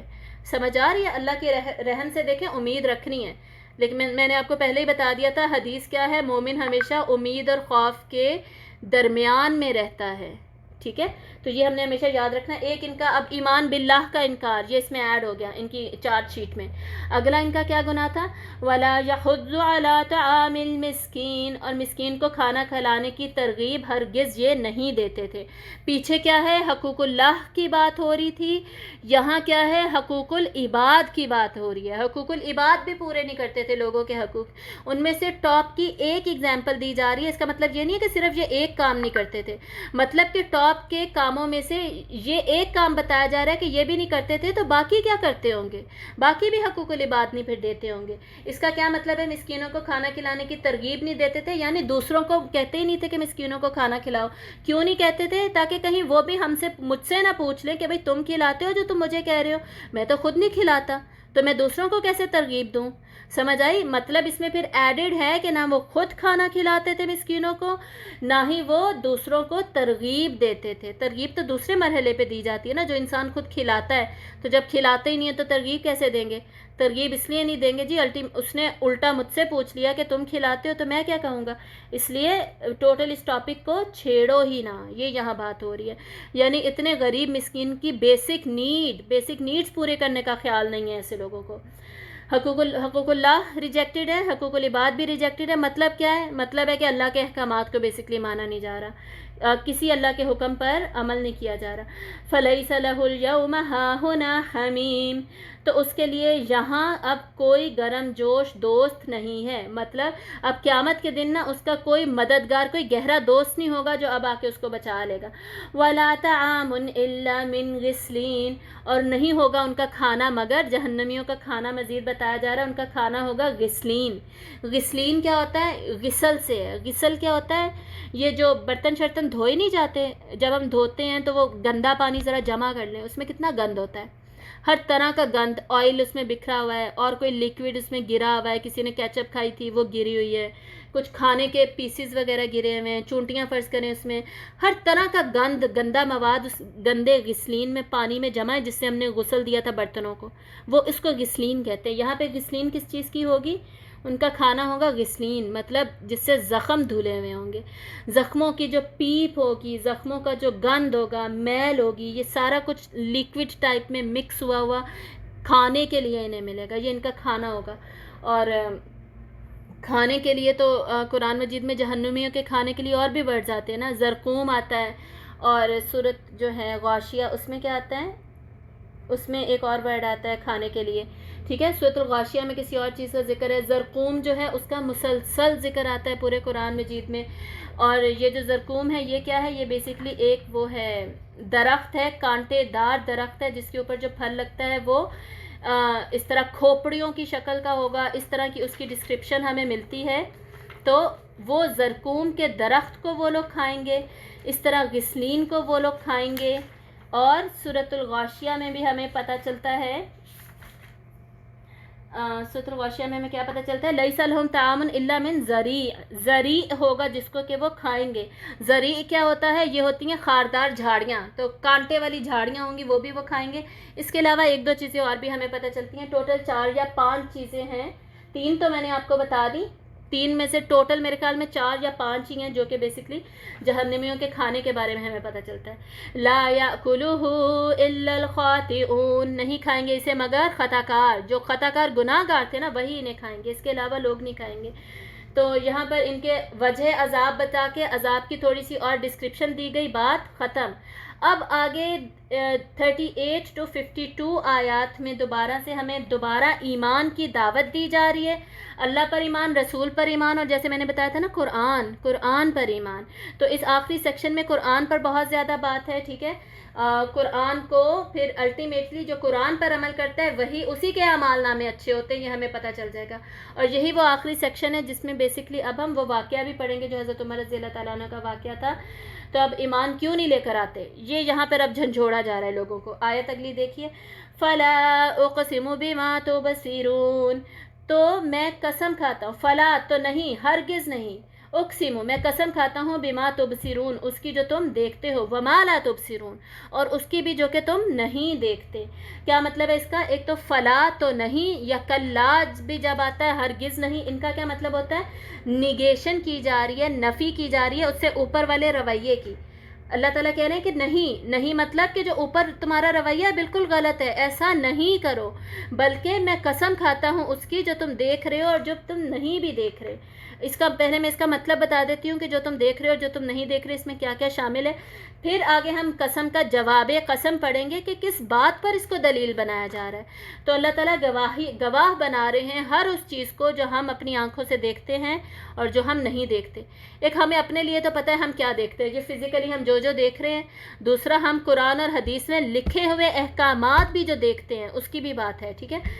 دوسرا ہم کیا نہیں دیکھتے؟ غیب میں جتنا کچھ ہے، غائبانہ ہم کوئی چیز نہیں دیکھ سکتے. اللہ کو ہم رسولوں کو دیکھ نہیں سکتے، حدیث و سنت سے پتہ ہے ہمیں. ہم وہی اترتی ہوئی نہیں دیکھ سکتے، صحابہ نے تو دیکھی تھی نا.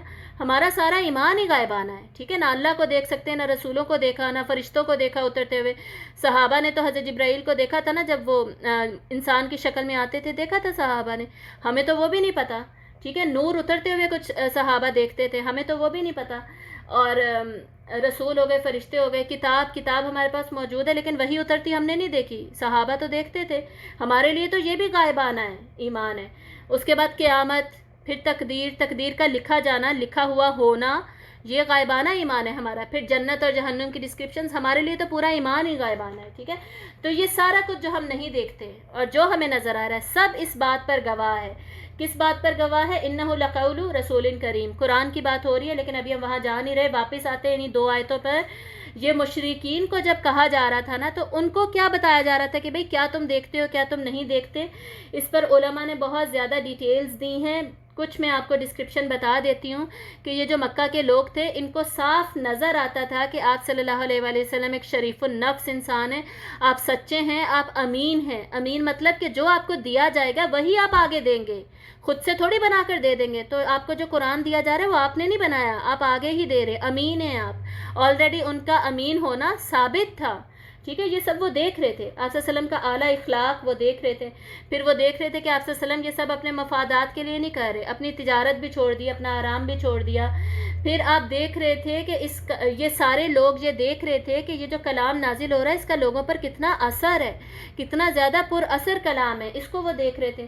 پھر قرآن کی بلاغت و فصاحت کو وہ دیکھ رہے تھے کہ ہمارے پاس جو ادب اور شاعری ہے وہ تو اس کے مقابلے میں کچھ بھی نہیں ہے. قرآن کتنا زیادہ بلاغت و فصاحت والا ہے. پھر وہ دیکھتے تھے کہ آپ صلی اللہ علیہ وآلہ وسلم کے جو الفاظ کی ادبی شان ہے نا، آپ صلی اللہ علیہ وسلم فرماتے ہیں انا افصح العرب، میں عرب میں سب سے زیادہ فصیح ہوں، یعنی سب سے زیادہ خوبصورت بولنے والا میں ہوں، بیان کرنے والا، ٹھیک ہے. لیکن پھر بھی آپ صلی اللہ علیہ وسلم کے الفاظ کا جو ادبی شان تھی نا، جو فصاحت تھی، وہ قرآن کی ادبی شان سے مختلف ہی تھی. قرآن کی فصاحت و بلاغت ہی الگ لیول کی تھی کیونکہ وہ اللہ کی طرف سے تھا. یہ بھی انہیں نظر آ رہا تھا کہ یہ آپ صلی اللہ علیہ وسلم کا کلام نہیں ہے. یہ سب وہ دیکھ رہے تھے، پھر بھی مان نہیں رہے. دوسری طرف وہ کیا نہیں دیکھ رہے تھے؟ وہ بھی یہی کچھ نہیں دیکھ رہے تھے جو کہ ہم بھی نہیں دیکھ سکتے. اللہ کو نہیں دیکھ رہے تھے، قیامت کو نہیں دیکھ رہے تھے. جو نہیں دیکھ رہے اس کو ریجیکٹ کرتے جا رہے تھے، ٹھیک ہے. لیکن کچھ چیزیں انہیں رسول تو ان کے درمیان موجود تھے، وہی ان کے سامنے آ رہی تھی. لیکن معجزے وہ دیکھ رہے تھے. ہم تھوڑی معجزے دیکھ رہے ہیں. وہ تو آپ صلی اللہ علیہ وسلم کے کتنے معجزے، چاند کے 2 ٹکڑے ہوتے انہوں نے دیکھے اور اتنا کچھ دیکھا لیکن مانے نہیں، ٹھیک ہے. تو ان دونوں باتوں کو گواہ بنا کر اللہ تعالیٰ آگے جواب قسم کیا دے رہے ہیں؟ انہ لقول رسول کریم، بے شک یہ جو قرآن ہے یہ قول ہے ایک رسول کریم کا. اب قول والی بات کو سمجھ لیجئے. قول کیا ہوتا ہے؟ بات. بے شک یہ جو قرآن ہے نا یہ ایک رسول کریم کی بات ہے، مطلب یہ کلام تو اللہ کا ہے، ٹھیک ہے. دس از دا اسپیچ آف اللہ، اللہ کی اسپیچ ہے، کلام ہے. لیکن کنورس کیا اس کو کنورسیشن بنا کر حضرت جبرائیل نے آپ صلی اللہ علیہ وسلم کو دیا. باتوں کے ذریعے سے حضرت جبرائیل نے آپ صلی اللہ علیہ وآلہ وسلم کو دیا، اور رسول اللہ صلی اللہ علیہ وسلم نے باتوں کے ذریعے سے ہی یعنی سنا کر ہی آگے صحابہ کو دیا. پڑھا جاتا ہے قرآن، سنایا جاتا ہے، باتوں میں کہا جاتا ہے، یہ کانورسیشن کی طرح بولا جاتا ہے. ٹھیک ہے، اس لیے اس کو قرآن مجید میں قول کہا گیا ہے، بات کہا گیا ہے. حضرت جبرائیل علیہ السلام کی بھی اور رسول اللہ صلی اللہ علیہ وسلم کی بھی، کیونکہ انہوں نے اپنی زبان سے اس کو ادا کیا. جی تو بیسکلی رسول کریم کس کو کہا جا رہا ہے؟ قرآن مجید میں رسول اللہ صلی اللہ علیہ وسلم کو بھی کہا گیا اور حضرت جبرائیل علیہ السلام کو بھی. قول کیوں کہا جا رہا ہے؟ قول اس لیے کہا جا رہا ہے کیونکہ وہ حضرت جبرائیل کی اور پھر آپ صلی اللہ علیہ وسلم کی زبان سے ادا ہوا. ٹھیک ہے، زبان مبارک سے ادا کیا گیا، بول کر بتایا گیا. لیکن یہ پیغام بر تھے، پیام آگے دینے والے تھے بول کر. لیکن یہ کلام کس کا ہے؟ کلام ہے یہ اللہ تعالیٰ کا. یہ فرق ہم نے یاد رکھنا ہے اس کو. اور پھر اللہ تعالیٰ کیا کہہ رہے ہیں کہ میں قسم کھاتا ہوں ہر چیز کی جو تم دیکھ رہے ہو اور جو تم نہیں دیکھ رہے، کہ یہ اللہ ہی کا کلام ہے جس کو کہ اللہ تعالیٰ نے حضرت جبرائیل کو دیا. حضرت جبرائیل آگے اس کو سنا رہے آپ صلی اللہ علیہ وسلم کو، اور آپ صلی اللہ علیہ وسلم نے اس کو آگے صحابہ کو پہنچایا، صحابہ نے آگے اپنے تابعین کو، تابعین نے آگے تبع تابعین کو، اور ان کے ذریعے سے آگے پھر پوری دنیا میں پھیلا. قرآن مجید کی جو تلاوت ہے، اس کی جو پوری چین ہے، پوری سند ہے، اگر ہم میں سے جو قرآن پڑھ رہا ہے اسے فخر ہونا چاہیے اس بات پر کہ یہ چین الٹیمیٹلی کہاں کنیکٹ ہوتی ہے؟ اللہ سے کنیکٹ ہو رہی ہے. اسی لیے ہم پڑھتے ہیں نا قرآن کیا ہے؟ حبل اللہ ہے، اللہ کی رسی ہے. وہاں یہ شروع کے لیکچر میں ہم نے پڑھا تھا نا قرآن اللہ کی رسی ہے. یہ بھی ایک چین بن رہی ہے. کنیکشن دیکھیں اس رسی کا. حدیث سے کیا پتہ چلتا ہے؟ اس رسی کا ایک حصہ اللہ کے پاس ہے، دوسرا حصہ انسان کے پاس ہے. تو چین بھی مکمل ہے. ہر سٹیپ پر ایک انسان موجود ہے، فرشتہ ہے، پھر انسان ہے، پھر آگے امام الانبیاء ہیں، پھر انسان، باقی سارے، اور الٹیمیٹلی ہم تک پہنچا ہے.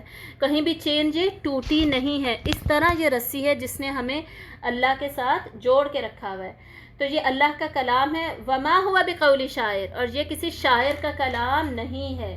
یہاں پر یہ واقعہ آتا ہے جو میں آپ کو پہلے سنا دیتی ہوں. حضرت عمر رضی اللہ تعالیٰ عنہ کا بہت ہی خوبصورت واقعہ ہے، بہت ہی مزہ آتا ہے پڑھ کے. تو حضرت عمر رضی اللہ تعالیٰ عنہ خود فرماتے ہیں کہ جب میں اسلام قبول نہیں کیا تھا، میں نے ایک مرتبہ میں رات کو 20s میں تھے وہ، اپنے دوستوں کو ملنے کے لیے نکلا، اور میں نے سوچا کہ میں دوستوں کی محفل میں جاتا ہوں، مزے کرتے ہیں، عیاشی کریں گے بیسکلی. تو میرے دوست تھے ہی نہیں وہاں پہ. تو میں نے سوچا کہ چلو کعبہ میں چلے جاتا ہوں، جا کے طواف کر لیتا ہوں. میں کعبہ میں گیا تو وہاں پہ میں نے دیکھا کہ آپ صلی اللہ علیہ وسلم کھڑے ہو کر نماز پڑھ رہے ہیں. کعبے کی طرف آپ کا منہ ہے، آپ کا چہرہ مبارک ہے، اور اس وقت تو اندھیرے ہوتے تھے، روشنیاں تھوڑی ہوتی تھی، اور کعبہ میں اندھیرے میں آپ صلی اللہ علیہ وسلم نماز اپنی پڑھ رہے تھے. ستاروں کی روشنی ہوگی ظاہر. اب حضرت عمر رضی اللہ تعالیٰ عنہ کہتے ہیں کہ میں پیچھے سے چھپ کر انہیں دیکھنے لگ گیا، اور آپ صلی اللہ علیہ وسلم سورۃ الحاقہ کی تلاوت کر رہے تھے، اسی سورت کی تلاوت کر رہے تھے. تو جب یہاں پر آپ صلی اللہ علیہ وسلم پہنچے نا، انہ لقول رسول کریم، کہ بے شک یہ تو ایک قول ہے ایک رسول کریم کا، کرم والے رسول کا. کرم کیا ہوتا ہے؟ کرم کا مطلب ہوتا ہے جس میں ہر طرح کی خوبی موجود ہو. کوئی ایسی خوبی نہیں ہے کہ جو اس میں موجود نہیں ہے، اس کو کرم کہتے ہیں. تو جب آپ صلی اللہ علیہ وسلم یہاں تک پہنچے تو میں سوچنے لگا، حضرت عمر کہتے ہیں میں سوچنے لگا کہ کتنا خوبصورت کلام ہے، لگتا ہے کہ یہ کوئی شاعری ہے، کسی شاعر کا کلام ہے. تو اگلی ہی آیت آپ صلی اللہ علیہ وسلم نے پڑھی، وما ہوا بقول شاعر. یہ آیت نمبر 41 دیکھیے. نہیں، یہ کسی شاعر کا کلام نہیں ہے، کسی شاعر کا قول نہیں ہے. قلیلا ما تؤمنون، کتنا کم تم ایمان لاتے ہو، یعنی تمہیں سمجھ نہیں آتی، کیوں نہیں تم مان رہے، کسی شاعر کی بات نہیں ہے. تو حضرت عمر فرماتے ہیں کہ پھر میں سوچنے لگ گیا، اچھا یہ شاعر کا کلام نہیں ہے تو یقیناً یہ کسی جادوگر، کسی یہ جو کاہن ہوتے ہیں نا فیوچر بتانے والے، اس کی یہ بات لگتی ہے، اس کا کلام لگتا ہے. تو اگلی ہی آیت آپ صلی اللہ علیہ وسلم نے تلاوت کی، ولا بقول کاہن، یہ کسی کاہن کا بھی کلام نہیں ہے. قلیلا ما تذکرون، کتنا کم ہے جو تم نصیحت پکڑتے ہو، تمہیں نصیحت ہی نہیں آتی، تم بات سمجھ ہی نہیں پا رہے، تم اسے لے ہی نہیں پا رہے، عبرت ہی نہیں حاصل کر پا رہے. بھئی یہ کسی کاہن کا بھی کلام نہیں ہے. تو حضرت عمر فرماتے ہیں پھر میں سوچنے لگ گیا کہ آخر یہ ہے کیا، پھر یہ کیا چیز ہے. تو آپ صلی اللہ علیہ وسلم نے اگلی آیت تلاوت کی، تنزیل من رب العالمین، یہ تو تمام جہانوں کے رب کی طرف سے نازل شدہ ہے. وَلَوْ تَقَوَّلَ عَلَيْنَا بَعْضَ الْأَقَاوِيلِ، پھر حضرت عمر فرماتے ہیں کہ میں سوچنے لگا کہ اچھا یہ رب کی طرف سے. تو اگر اب آپ کو یہ یاد ہوگا یہ جتنے بھی مشرکین مکہ تھے سارے مکہ والے وہ اللہ کو جانتے تھے مانتے تھے لیکن اللہ کے ساتھ شریک ٹھہراتے تھے، تو انہیں پتہ تھا کہ ایک اللہ ہے. تو کہتے ہیں کہ میں سوچنے لگا کہ اچھا یہ اللہ کی طرف سے نازل کردہ ہے، لیکن اگر اس شخص نے اسے خود ہی بنایا ہوا خود ہی یہ گھڑ رہا ہوا اور مجھے پتہ ہی نہ چلا، اگر یہ ہم سے جھوٹ بول رہا ہوا تو آگے اللہ تعالیٰ کیا فرمانے، پھر آپ صلی اللہ علیہ وسلم آگے تلاوت کرنے لگے وَلَوْ تَقَوَّلَ عَلَيْنَا بَعْضَ الْأَقَاوِيلِ، اگر یہ اس کو خود گھڑ لیتے نا اور اس کو ہماری طرف منسوب کر دیتے، خود سے اس کو بنا لیتے، لَأَخَذْنَا مِنْهُ بِالْيَمِينِ، تو ہم اس کو پکڑ لیتے اس کے داہنے ہاتھ سے، اس کا سیدھا ہاتھ پکڑ لیتے ہم، ثُمَّ لَقَطَعْنَا مِنْهُ الْوَتِينَ، پھر ہم اس کی شہرک کو کاٹ دیتے. فما منکم من احد عنہ حاجزین، اور کوئی نہ ہوتا تم میں سے اس سے ہمیں روکنے والا، ہمیں اس کام سے، اللہ کو اس کام سے روکنے والا کوئی نہ ہوتا. یعنی یہ مشرکین کو کہا جا رہا ہے اصل میں کہ اگر کوئی اس کو قرآن کو گھڑنے والا ہوتا نا، خود سے ایجاد کرنے والا بنانے والا انسان ہوتا تو ہم تو اس کو بھئی پکڑ کے ختم کر دیتے، وہ پھر بچنے والا نہیں تھا. قرآن کی تو اتنی زیادہ عظمت ہے اور اللہ کی یہ شان ہے، تو یہ آپ صلی اللہ علیہ وسلم کو کہا جا رہا ہے، لیکن یہ اس کا اشارہ کس طرف ہے؟ انڈائریکٹلی اصل میں یہ مشرکین کو کہا جا رہا ہے ان کو سمجھانے کے لیے. تو یہ وہ کانورسیشن تھی جو حضرت عمر کے ساتھ ہو رہی تھی. حضرت عمر کچھ سوچتے تھے، اس کا جواب فوراً انہیں سورۃ الحاقہ میں آپ صلی اللہ علیہ وسلم کی تلاوت سے مل جاتا تھا. آپ صلی اللہ علیہ وسلم کو تو نہیں پتا تھا کہ یہ سین چل رہا ہے، لیکن اللہ کو پتا تھا. تو اللہ نے اس طرح حضرت عمر کے دل میں ایمان داخل کر دیا. حضرت عمر فرماتے ہیں کہ یہ پہلی دفعہ تھا کہ میرے دل میں ایمان داخل ہو گیا. پھر اس کے کچھ عرصے کے بعد جو ان کی بہن حضرت فاطمہ ابن خطاب ان کا واقعہ ہوتا ہے، حضرت عمر وہاں جاتے ہیں، وہاں پہ پھر ایمان الٹیمیٹلی اسلام قبول کرتے ہیں، وہاں ارادہ کرتے ہیں آپ صلی اللہ علیہ وسلم کے پاس جا کے دارالارقم میں اسلام قبول کرتے ہیں. وہ سارا کچھ بعد میں ہوگا، اس سے پہلے یہ واقعہ ہوتا ہے. ٹھیک ہے، تو اللہ تعالیٰ کیا کہہ رہے ہیں کہ قرآن پر ایمان لے کر آؤ. یہ اللہ نے رسولوں کو دیا جو کہ کرم والے تھے، اور نہ یہ شاعر کا کلام ہے نہ یہ کسی کاہن کا کلام ہے، یہ تو تمہارے رب نے خود وہاں سے نازل کیا ہے. تنزیل ہوتا ہے بتدریج نازل کرنا، آہستہ آہستہ سٹیپ وائز 23 سالوں میں نازل کیا ہے، اور اس کو کوئی گھڑ نہیں سکتا. اگر گھڑا ہوا ہوتا، اگر کوئی انسان یہ کوشش کرے نا کہ گھڑ لے گا قرآن، اس کو تو ہم چھوڑیں گے ہی نہیں. ایسا پاسبل ہی نہیں ہے کہ وہ اللہ پہ جھوٹ باندھ دے. اسی لیے قرآن کی حفاظت کا اللہ نے ذمہ لیا ہے نا. فما منکم من احد عنہ حاجزین، اور پھر انہیں بچانے والا کوئی نہیں ہوگا اللہ سے. وَإِنَّهُ لَتَذْكِرَةٌ لِّلْمُتَّقِينَ، اور بے شک یہ تو نصیحت ہے متقین کے لیے. یعنی یہ جو قرآن ہے آخر کیوں نہیں اس پہ ایمان لاتے، کیوں نہیں اس سے نصیحت لیتے؟ یہ تو یاد دہانی ہے، نصیحت ہے تمام متقین کے لیے، یعنی ان لوگوں کے لیے جو گناہوں سے اور برے انجام سے بچنا چاہتے ہیں، تقوی اختیار کرتے ہیں، ان کے لیے تو یہ نصیحت ہے، ہدایات ہے، انہیں تو یہ لے لینا چاہیے فوراً. وَإِنَّا لَنَعْلَمُ أَنَّ مِنْكُمْ مُكَذِّبِينَ، اور بے شک ہم جانتے ہیں کہ آپ کے درمیان میں مکذبین ہیں. ہمیں پتہ ہے کہ آپ کے درمیان میں ایسے لوگ موجود ہیں جو کہ قرآن کو لینا نہیں چاہتے، اس کو ریجیکٹ کر رہے ہیں، مان نہیں رہے. کیوں؟ کیونکہ وہ قرآن کے اصل میں مسئلہ کیا تھا؟ مسئلہ یہ تھا کہ قرآن کے جو احکامات ہیں نا، اس کی وجہ سے زندگی بدلنی پڑ رہی تھی، پردہ کرنا پڑ رہا تھا. ٹھیک ہے، ہمارے حالات یہ ہیں. انہیں تو نماز پڑھنی پڑ رہی تھی، انہیں تو اپنے کعبہ سے بتوں کو ہٹانا پڑ رہا تھا، شرک چھوڑنا پڑ رہا تھا، اپنی ساری پریکٹسز چینج کرنی پڑ رہی تھی. ہمارا بھی یہی حال ہے، ہمیں بھی اللہ کے احکامات پر عمل کرنا پڑتا ہے نا. اس لیے ہم کیا کرتے ہیں؟ اب مسئلہ یہ کہ ہم تو پیدائشی مسلمان ہیں نا، ہمارا تو ایمان ہے، لیکن ہم کیا کہتے ہیں؟ ترجمے سے نا میں کہیں پڑھ لوں، مجھے تفسیر نہ کہیں پتہ چل جائے، پھر تو مجھے عمل کرنا پڑ جائے گا نا. مجھے پتہ چل جائے گا تو شرمندگی کے مارے مجھے عمل کرنا پڑ جائے گا. تو ہم کیا کرتے ہیں؟ ریجیکٹ ہی کرتے رہتے ہیں، پاس نہیں جاتے قرآن کے کہ اس کے عربی کو تھوڑا سا بھی سمجھ لیں، اور اس کے ریجیکٹرز، اس کے احکامات کے ریجیکٹرز ہی بنے رہتے ہیں تاکہ اپنے مفادات پہ ہم قائم رہیں، اپنا جو ہمیں صحیح لگتا ہے نا بس وہ کرتے رہیں. وَإِنَّهُ لَحَسْرَةٌ عَلَى الْكَافِرِينَ، اور بے شک یہ حسرت ہے کافروں کے اوپر. یعنی قرآن مجید کافروں کے لیے پھر حسرت کا باعث بن جائے گا. انہیں حسرت ہوگی اس بات پر قیامت کے دن کہ انہوں نے اس کی تکذیب، اس کو کیوں ریجیکٹ کیا، کیوں جھٹلایا تھا، اس کو کیوں نہیں ایمان لے کر آئے. جیسے کہ افسوس ہو رہا ہوگا، حسرت کا سما آلریڈی جہنم کی ڈسکرپشن میں ہم نے دیکھ لیا.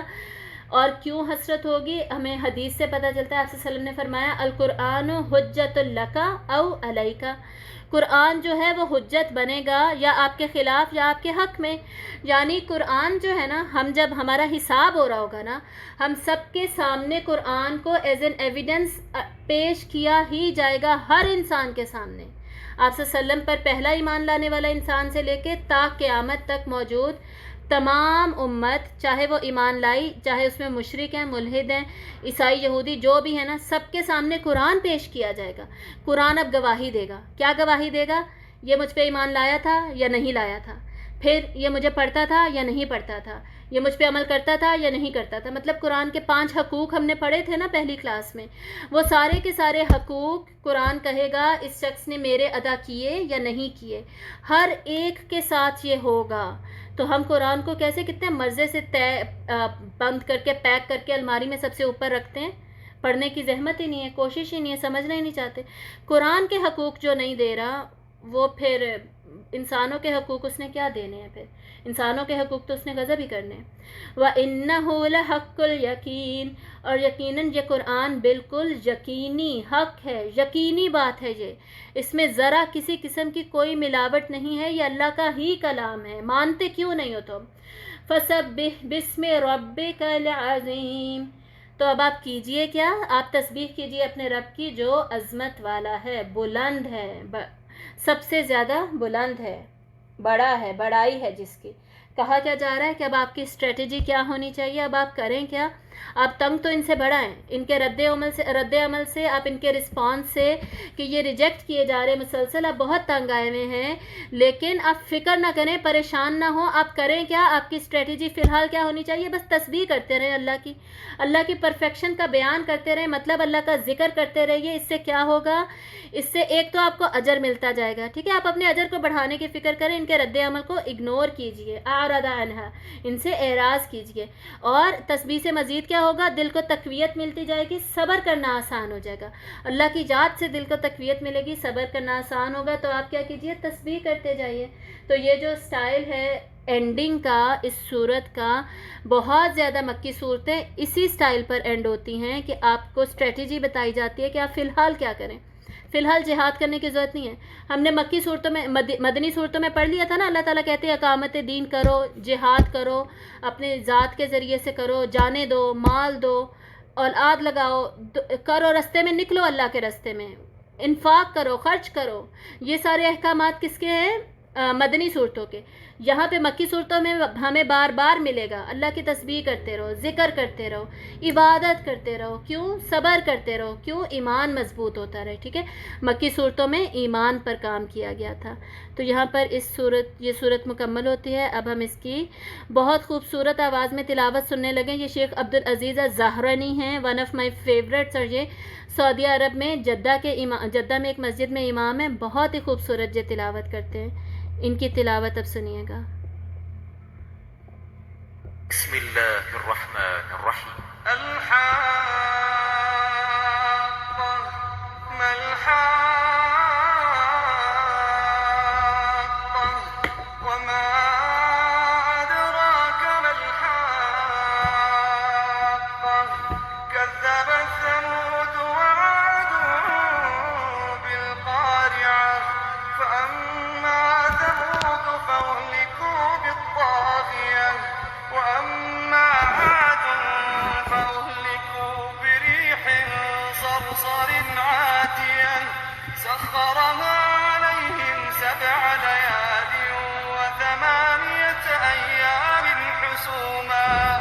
فترى القوم فيها صرعى كأنهم أعجاز نخل خاوية فهل ترى لهم من باقية وجاء فرعون ومن قبله والمؤتفكات بالخاطئة فعصوا رسول ربهم فأخذهم أخذة رابية. لما طغى الماء حملناكم في الجارية لنجعلها لكم تذكرة وتعيها أذن واعية فإذا نفخ في الصور نفخة واحدة وحملت الأرض والجبال فدكت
ولو تقول علينا بعض الأقاويل لأخذنا منه باليمين ثم لقطعنا منه الوتين فما منكم من أحد عنه حاجزين وإنه لتذكرة للمتقين وإنا لنعلم أن منكم مكذبين وإنه لحسرة على الكافرين وإنه لحق اليقين فسبح باسم ربك العظيم. جی تو یہ سارے قرآن حضرات کو ہم سنتے ہیں تاکہ آپ ان میں سے کسی کو تو سلیکٹ کریں اور جو آپ کو پسند آئے ان کی آواز میں زیادہ سے زیادہ قرآن مجید ضرور سنیے. ٹھیک ہے، ان کا سٹائل بالکل ٹوٹلی ڈیفرنٹ ہے جن کو ہم پہلے زین صاحب کو سنا کرتے تھے یا سدیس صاحب کو ہم سنتے ہیں. ٹھیک ہے، وآخر دعوانا ان الحمد للہ رب العالمین سبحانک اللہم وبحمدک نشہد ان لا الہ الا انت نستغفرک ونتوب الیک. السلام علیکم ورحمۃ اللہ وبرکاتہ.